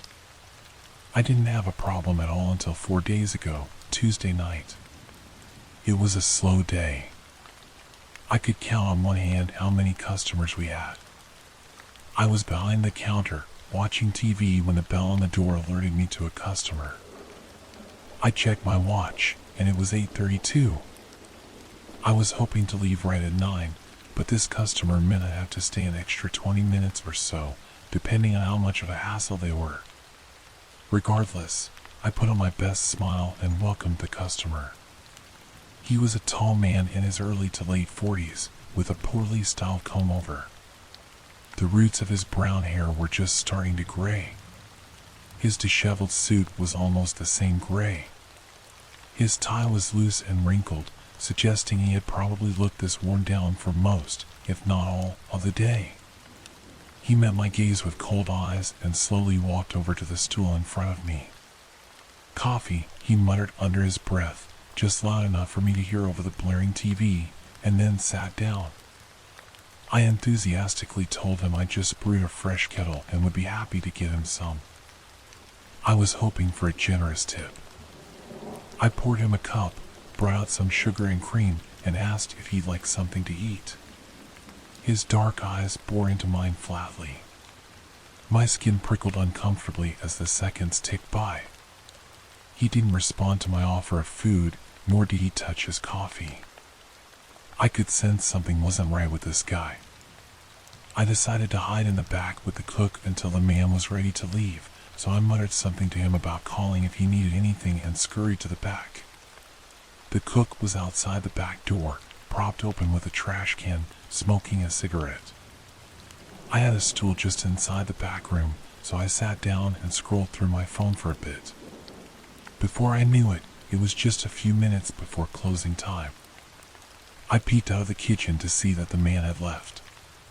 There was a small stack of money and some change on the counter. I found this strange, as I had not heard the bell on the door ring when he left. I shrugged it off and went to take his dishes back. As I approached the counter, I noticed that his coffee was completely untouched. It was full and now cold. I found this to be very strange at this point, but I tried to rationalize it and forget about it. Maybe he suddenly had somewhere to be, or he was just being polite when he ordered it. Regardless, I cleaned up his dishes and locked the doors. I went to ring up the coffee at the register and noticed that one of the bills he left had some writing on it. It was in sloppy cursive, so I had to really give it a good look before I could read it clearly. Just under George Washington were the words, "I like it when you wear red." My breath caught in my throat. I'd worn a red dress the day before, but that was before my shift at the diner, as I wear a uniform at work. This man had seen me the day before, and for some reason, wanted me to know that. My stomach knotted and turned wildly. I slammed the money into the register and quickly shut off the lights. I bolted into the back and nearly ran face first into the cook. I told him what had happened, and he agreed to walk me to my apartment across the street. I locked my door as soon as I was inside and double-checked all the curtains and blinds. I was really creeped out, but soon dismissed everything and curled up in bed with my cat. Perhaps I was taking everything the wrong way. Maybe he thought he was paying me a compliment or something, I don't know. I must have fallen asleep at some point, but I was woken up in the middle of the night by my cat. He was facing the window, his back arched and bristled, making a growling sound. I had never seen Bastion like that. He's always super relaxed and sleepy, but the cat I saw was totally different. "Bastion," I cooed soothingly. "It's okay, buddy, it's okay," I whispered and reached out to him. He looked back at me for a moment, but then turned and kept growling at the window. I decided to get up and open the curtains to see what was bothering him. I swung my legs over the side of the bed and was about to pull back the curtain when I heard a faint tapping on the glass. I froze. It felt like my heart was about to leap up my throat. Bastion growled louder and hissed. The tapping got louder and quicker before it just stopped. I strained to hear anything else, but all I could hear was the blood rushing in my ears and Bastion softly growling. I picked him up and held him close as I hid under the covers until morning. I went to work and went on with my day without any issues. We had a few more customers than the day before, and someone left me a $20 tip on a $12 bill. I was feeling optimistic, and the previous day's events were far from my mind. I closed up, said goodnight to Ricky, the cook, and made my way home across the street. I pulled out my keys, and just as I was about to unlock my door, I noticed the edge of some paper sticking out from under it. I squatted down and pulled on the edge of the paper. It was folded in half, with my name written on it in the same sloppy cursive as the note on the dollar bill. I bolted upright and unlocked my door in the blink of an eye. I slammed it shut, locked it, and leaned against it, gasping for air as my lungs constricted with anxiety. Bastion was dozing on the couch and barely looked up to acknowledge my presence. I rubbed my fingertips against the edge of the note, debating whether to read it. My curiosity got the best of me. With quivering hands, I opened the letter. "I like the way you talk to your cat." My knees wobbled and strained to keep me up. I immediately called the police. They came in 15 minutes and took a statement from me. I told them about the man, the note he left me before, how Bastion woke me up, the tapping, and now this letter. They filed a report and told me they would have a patrol car keep an eye around here at night. He told me to stay safe and call them if anything else came up. I didn't feel very reassured. They left, and I slept on my couch that night. The next day went by without any incident. Ricky walked me to my apartment again after closing and offered to stay the night. I was grateful for the offer but declined and wished him a good night. The following morning, I woke up to a package on my doorstep. It had no information on it, like where it came from or who sent it. I had a bad feeling about it, so I called the police again to have them check it out. It was the same officer who took my statement the first time. He picked up the package and came inside. We sat at my dining table as he carefully opened it. Inside was a picture of me when I was a little girl. I didn't recognize the photo. I was sure I had never seen it before. However, I remember the day. I was at the carnival with my dad. He had to use the restroom, so he told me to stay put while he quickly relieved himself. A few moments after my dad left, a man approached me and told me my mother was in a horrible accident and that I had to come with him quickly. Now, I was a naive kid. I was overwhelmed with worry about my mother and didn't think to ask who he was or if he had told my father. The man took my hand and started to speed walk away. We made it about 20 feet when my dad came barreling toward us. He scooped me up and held me close. He was yelling at the man, and a group of people started to stare and gather around us. Somehow, the man ran away. I looked up at my dad and asked about Mom. I told him she was hurt and needed help. He shook his head and held me close for a long time. I think he was crying, but I never saw. The officer picked up the photo and turned it over. On the back, written in that all too familiar scrawl, was Gummy Bear. It had been the secret code my father and I made up in case of a real emergency. If someone tries to take you and says me or Mommy are hurt, wait for them to say our secret code. If they don't say it or don't know it, I want you to scream as loud as you can and wait for someone you know to come help, okay? I could hear my father's words as if he were right there with me. I felt sick. My skin flashed hot and my head felt faint. I explained the significance of the phrase to the police officer. He told me to call my parents and ask them if they had sent me anything recently. I did, and both of my parents denied sending me anything. They grew concerned quickly. I didn't want to worry them too much, so I told them it was nothing and to forget about it. The cop took the box and picture and told me he was going to look into it. In the meantime, he told me not to let Bastian outside for a while. I asked why, but the cop evaded the question and left in a hurry. I couldn't help but feel like he knew something he wasn't letting on. I went to work, closed up shop, and came back home uneventfully. I showered and curled up in bed with Bastian. I fell asleep quickly and slept soundly the whole night. The next day, yesterday, was my first day off and the day Marvin and Bonnie would be back from their trip. I wanted to tell them what had happened, as it all pointed to that customer from the other night. I dressed quickly and made my way across the street. Marvin was standing at the register, ringing up a customer's bill. He smiled at me and asked how the diner was while he and Bonnie were gone. Before I could answer, he put his hand on my shoulder and said, "You know, I really appreciate what you're doing for us. We haven't had an applicant in a long while. Bonnie and I are grateful for your help." I smiled awkwardly and nodded. I decided I wouldn't tell him what had happened. Instead, I decided to ask if he'd seen anyone like that before, as most customers were regulars. I described the way he looked, how he didn't drink his coffee, and the way he left without a sound. Didn't touch his coffee? He furrowed his brow and rubbed his chin. That is strange. I've never had someone do that. His eyes clouded over, and he looked off somewhere over my shoulder, as if deep in thought. I thanked him, told him to give Bonnie my best wishes, and turned to leave. Marvin asked me if I was all right.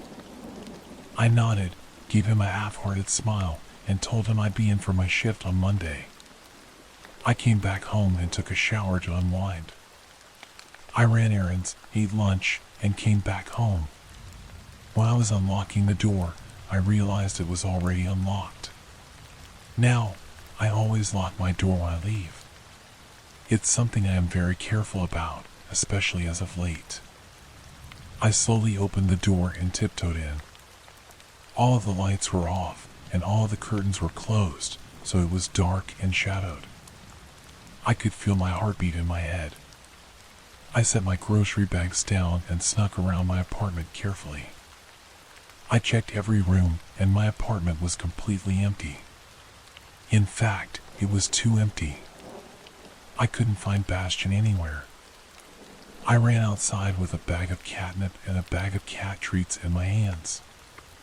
I hysterically called out for him and walked around the apartment, up the street, and all around, trying to find him. He just up and vanished. The sun had set, so I came home, defeated and lonely.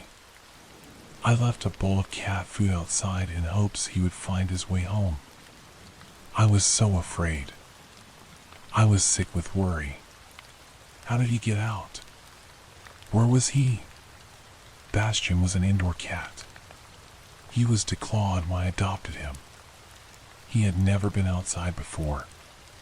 Thoughts of cars, coyotes, and unpleasant things swirled in my mind. I sobbed quietly and fell asleep at some point. I woke up at about 2 a.m. I got up, threw a hot pocket in the microwave, and plopped in front of my TV. I was watching How It's Made when I heard scratching at the door. I immediately muted the TV and strained my ears at the door. I heard another faint scratch. I scrambled to the door but stopped before I opened it. I carefully peeked through the peephole. The hallway was dimly lit with fading light bulbs. It was as still as a picture. No one was there. I swung open the door and found Bastian barely breathing. He was soaked in something that smelled like copper. I wailed, scooped him up, and held him close. He was cold, and the liquid on him seeped into my clothes. It was this muddy brown color. I took him inside and cleaned him with a warm washcloth. He slowly regained his strength and warmed up. I fed him so much tuna and treats and balt all night. I was so relieved he was alive. But where he had gone and what had happened were a complete mystery, though I knew that man had something to do with it. When morning came, I called the police again. They sent a different guy this time. I gave him the washcloth that was dirty with that stuff Bastian had nearly drowned in. He took another report and basically did nothing. I was furious and terrified. He told me he would increase patrols in the area and to stay in. He left, and I did just that. I spent the day eating junk food and cuddling with Bastian. After dinner, I took Bastian to bed with me. It was about 8:30. I closed my eyes and was just dozing off when I heard a soft tap. My eyes flew open and my whole body stiffened like a statue. The tapping continued, gradually getting louder and louder. I slowly got up and pressed myself against the wall beside the window. I carefully peeled back the very edge of the curtain and peeked around the corner. There was a man there. He was tall, but I couldn't make out any features. He was just this black, empty figure outside my window. Suppressing a scream, I scooped up Bastian, grabbed my phone, and bolted into the bathroom. And that's where I am now. It's 11:30, and I can still hear the tapping. I tried calling the police, my mom, even the diner, but none of my calls will connect. Bastian is curled up in my arms. I think he's scared, too. I'm going to stay in here and try to make contact with the outside. I hope this posts. 1 a.m. Okay, so the tapping stopped. I don't know if he's still out there, and I'm too scared to look. I'm going to wait a bit longer before I leave the bathroom. I'm so scared. 1:45 a.m. I'm so freaking scared. That muddy liquid is seeping in under the bathroom door. It looks like pond water, but it smells so bad. I don't know what's going on. Bastian and I are in the bathtub. 2:30 a.m. The bathroom light went out. It's so dark. I'm using my phone as a flashlight. Bastian won't stop trembling. My text messages won't send.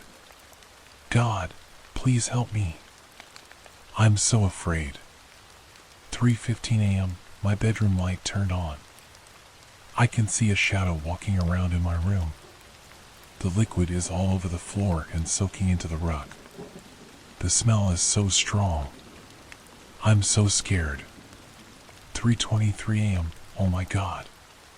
He's outside the door. I can see his feet under the door. I'm so scared. Oh my God, please help me. 4 a.m. He's still there. He's not doing anything. What the heck? I'm so scared. 4:24 a.m. I don't think it's human. Don't get out of your car late at night, no matter what tries to stop you. When I was a 17-year-old moody teenager, I had a big argument with my mom one night about how she just didn't understand my needs and stormed out of the house. I was going to go for a walk, but it was freezing outside and really dark, so I did a quick walk of shame past my mom and grabbed my car keys, giving her a quick explanation that I was going on a Mac Cass run before storming out yet again, giving the door a nice slam on my way out. I jumped into my terribly old and crappy bright red Suzuki Swift and cranked the heat, which made the engine scream in protest. I turned my angry teen music up and pulled out onto the dark streets. I drove to McDonald's in about 10 minutes, but decided I was too mad to eat. To calm down, I figured I'd go on a nice drive. Just down the road, another 15 minutes away, was a stretch of pitch black, winding road with lots of hairpin corners. It ran down a massive gorge to a small lake with a single-lane bridge crossing it. If that doesn't sound scary enough, the road was called the Galston Gorge. Fun fact, and you can Google this road, it's in Sydney, Australia. James Gibson's camera was found on this road. He was one of Ivan Milat's victims, the man who inspired Wolf Creek and one of Australia's worst serial killers. So, the road has a pretty creepy background and is completely deserted at night. As I was making my way down the gorge, a road I knew very well, since I learned to drive on it with my mom, my headlights swung around a hairpin corner and lit up the road ahead. That's when I saw a black, medium-shaped object in the middle of the road. It made me jump, but I assumed it was just a dead kangaroo. As I got closer, I realized that it wasn't an animal. It was a baby car seat with a blanket covering the front. My stomach dropped. I hit my brakes, and my car screamed in protest even louder. I sat in my seat, gripping the steering wheel, staring at that baby seat. No way was I getting out, especially when it was probably just a broken, dump booster seat. I was about to pull off when I heard a noise. I turned my music down, but the sound of my rattling engine made it hard to locate or recognize the noise. I rolled my window down an inch and listened. It was a baby crying. No, crying is an understatement. This poor thing was screaming. I threw my seatbelt off and unlocked my door, grabbing the handle, then I froze. Out of the corner of my eye, just out of reach of my headlights, I thought I saw something move in the bushes. Slowly, I let go of the door handle and sat back in my seat, thinking. I remembered my mom telling me to never stop my car at night. That if I ever saw something that needed help, I should keep driving and call for professional assistance. Because there's nothing that requires the help of a moody, short, little blonde girl who can barely carry her school bag. A baby needs my help. I thought. A tiny, defenseless baby. What if that was a wild animal I saw in the trees, coming to have a meal out of this little thing? Before I knew it, I had opened my car door. As I did, my car let out a loud screech, causing whatever was in the trees to jump. That was enough for me. I slammed the door shut, jumped back in my seat, and sped up the road. I got a few hairpin turns back up the gorge before reaching for my phone, but there was still no signal. Of course. I was literally driving in a hole. I raced to the top of the gorge, back onto busy streets, and immediately called the police. I told them what I had seen. They told me to go home immediately, not to stop for anything, to keep my doors locked, and that they would call me the next day. But not to worry. The next morning, Hornsby police called me to thank me for my report. They said a group of men had been placing baby seats in the middle of empty roads, covering them with a blanket that had a speaker playing the sounds of a crying baby. They were trying to lure young women out of their cars. Once a woman got out, they would drag her away, take advantage of her, beat her, then drive off in her car, leaving her to die in the bushes. They checked out the gorge, but the people had already left. They left in such a rush that they forgot the blue baby blanket with little gray elephants on it, the one I had described to the police. The officers told me I was clever for keeping going, and that I should never get out of my car late at night, no matter what tries to stop me.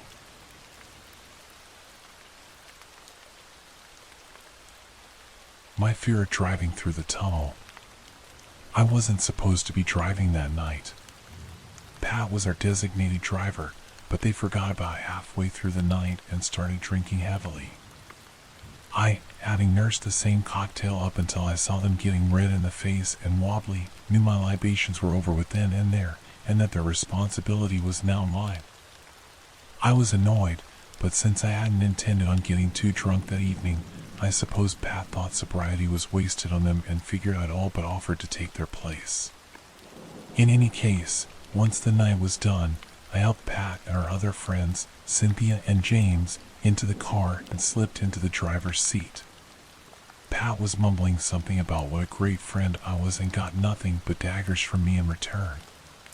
The other two passed out before they even buckled up, forcing me to lean over them like a mother to secure them in place.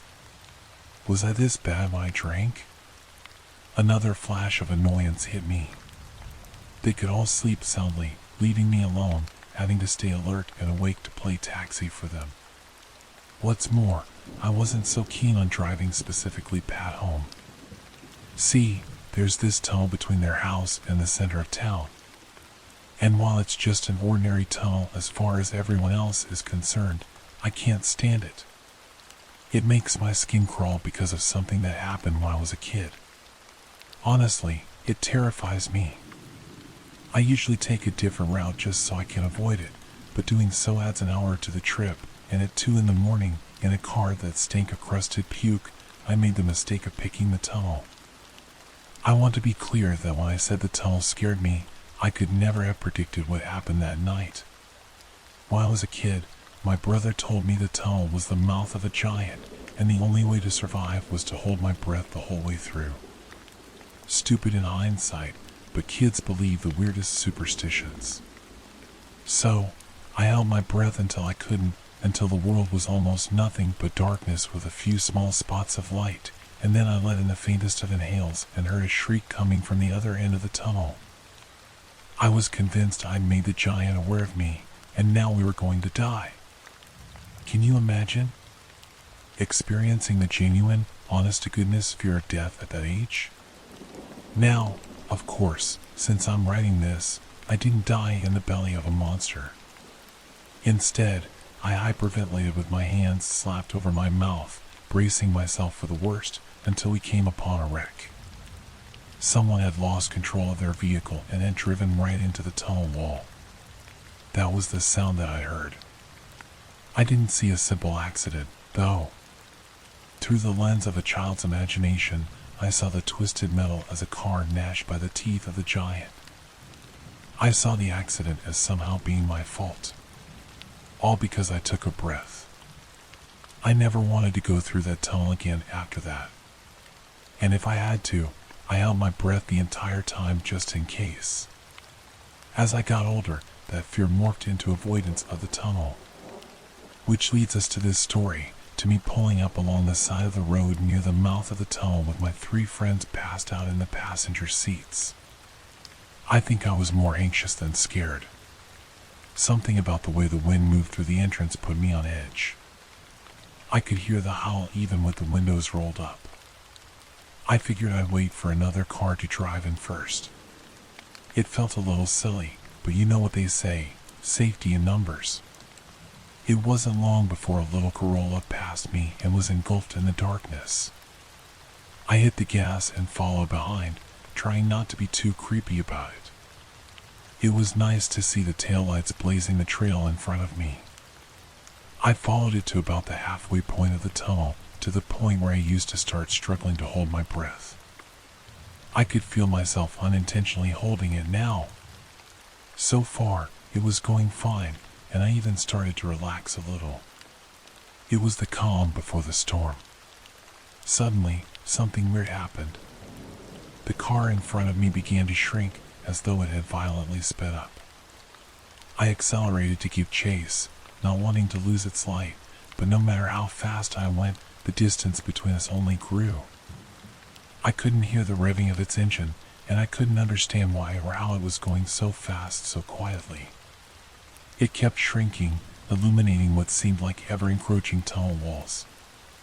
I would have stopped and turned around if I wasn't sure it was only an optical illusion.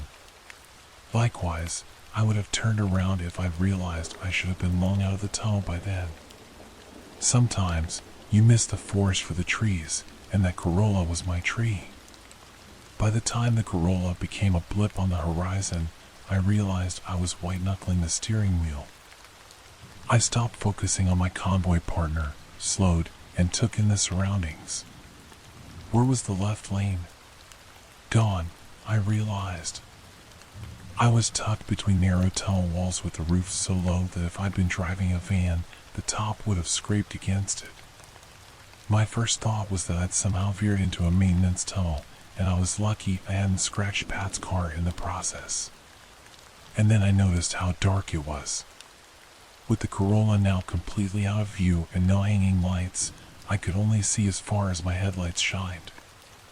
Everything beyond that was pitch black, like in the deepest recesses of the ocean. I wasn't sure how far into the maintenance tunnel I was, nor whether it looped back to rejoin the main road. I didn't have room to turn the car around, and the thought of backing up the whole way filled me with a potent sense of dread. I didn't want to not look forward. Something told me I needed to keep my eyes on the road ahead. What was safer? The road not traveled, or the road I could barely see because Pat cheaped out and didn't get LEDs for his taillights? I swallowed a nod of apprehension, imagining myself in the throat of the giant. I tried to open the door, but I found the wall was so tight, I only had room to squeeze one foot out. Had the tunnel gotten narrower? No, there was no way. I closed the door and decided to keep going. If nothing else, I hoped the tunnel would widen enough for me to turn at some point. But I took it slow, the tires crackling beneath me. There was movement in my peripheral vision, and my eyes shot to the side view mirror, where I could have sworn I saw the concrete buckle behind me. I gritted my teeth and tried to shove Pat awake, to no avail. I could feel my skin. Every inch of it. It was like I was suddenly hyper-aware of myself. It itched. Blood rushed to my head, and I swear I could feel my eyeballs move. I needed to expand. I needed to get out of the oppressive closeness. The walls were getting tighter. My throat was getting tighter. Breathing was getting harder. Was it my imagination?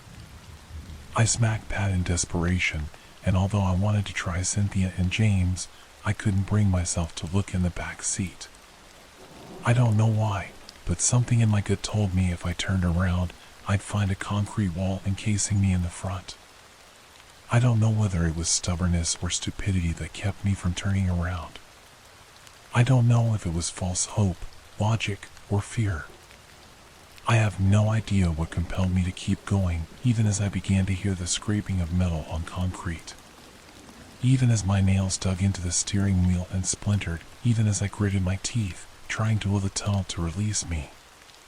That's when I heard a slap. It was strong. Wham! Against Pat's door. When I dared to look, but blood drained from my face. There was something in the wall. Something coming out of the wall, more like rocky fingers attached to palms squeezed against the glass. The wall rippled like a wave, and the hands rode it, giving chase. I sped up, not knowing whether I was being led like a lamb to the slaughter or closer to my salvation. The hands kept pace, following me at 80 kilometers per hour like it was nothing. The walls were getting tighter. I was entombed in darkness. The walls were moving. Solid, but malleable. Soft, like liquid concrete, but when they hit the car, sparks flew. I realized I was screaming. I pushed down on the accelerator, testing the speed of the car. The hands followed. More hands. I could see them in the rearview mirror. In the side mirrors. In front of me. They were everywhere, scratching and tapping at the car, trying to get in. I was still screaming so loud, my throat turned to sandpaper. Faces began to pull away from the walls. Mouths, eyes, and noses stretched out like shapes pushed through fabric. I couldn't tell whether I was still screaming or if the yells I heard were coming out of these concrete mouths. I just knew I needed to keep going. I needed to reach safety. I couldn't let them catch us. Catch me. Suddenly, I heard the familiar click of the door handle being pulled. Pat's door. In any other context, the sound wouldn't be so heart-stoppingly terrifying. In this one, it pushed me beyond the edge, into a place so deep in the well of horror that I became almost numb. My nervous system couldn't handle the sensory and panic overload. I think it was resignation. I think the realm beyond fear is a kind of acceptance of your fate, of your inevitable death. It's a kindness your body offers in your final moments so that an imprint of fear isn't left behind when your soul leaves your body. Or maybe it's for your loved ones, so they can see you died peacefully and can move on easier than if you kick the bucket in wild thrashes of agonizing fear, begging for help and sobbing. Point being, when the door began to jostle open, I felt this wave of near calm and closed my eyes to let it happen. I took my hands off the steering wheel and slowly released the gas pedal. And then there was silence. There was no longer the grinding sound of metal on concrete, no screaming, no tapping or scraping or anything else like that. I opened my eyes just in time to see the car puttering out of the tunnel, finally, with the night sky blissfully far away and the tree line giving me a very wide berth. The false calm turned into relief.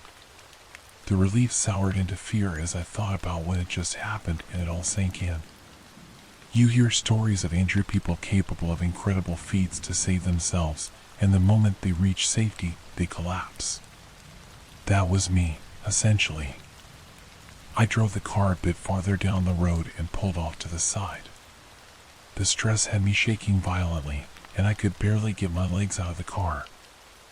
I fell on all fours. I must have looked like a drunk. As I reeled on the grass, I could hear Cynthia and James waking up and asking questions from the back seat. Trivial things like, "Why are we stopped?" or "Where are we?" I couldn't care less what they were saying. Now, I know what you're thinking. The second I closed my eyes and accepted my fate, I was free from the tunnel. It must have been all a bad dream or some weird allegory for dealing with my childhood fear. You would be wrong. The car was scraped to all hell. There were dents in the metal shaped like large hands. And then there was Pat. Pat, the designated driver who got drunk and forced me to take their place that night. Pat, my friend since grade school. Pat, who, for the duration of the tunnel, had been unresponsive to my screams and shakes and pleas to wake up. Pat, who was dead, their face twisted in abject horror, as though they had woken up just in time to see death coming for them. Pat, who hadn't had time to go through the stages of fear and reach that bliss before the end, the reason I now believe that the peace is more for everyone else's sake than one's own. Because now I know they died screaming. I know exactly what they felt in those final moments because I have felt every rung of that ladder of fear, but I had survived to tell the tale. Ultimately, Pat's death was ruled a heart attack. Officials think I fell asleep at the wheel, causing the car to veer into the wall before regaining control. Which makes no sense. The scratches were on all surfaces of the car, even the undercarriage. But I suppose they were looking for an explanation, whether true or false. As for the tunnel, I don't intend to ever drive through it again. But from my research, I know one thing I didn't know when it happened. There is no maintenance tunnel. There's just the main road. Which means the only mistake I made that night was ever driving into the mouth of the beast in the first place.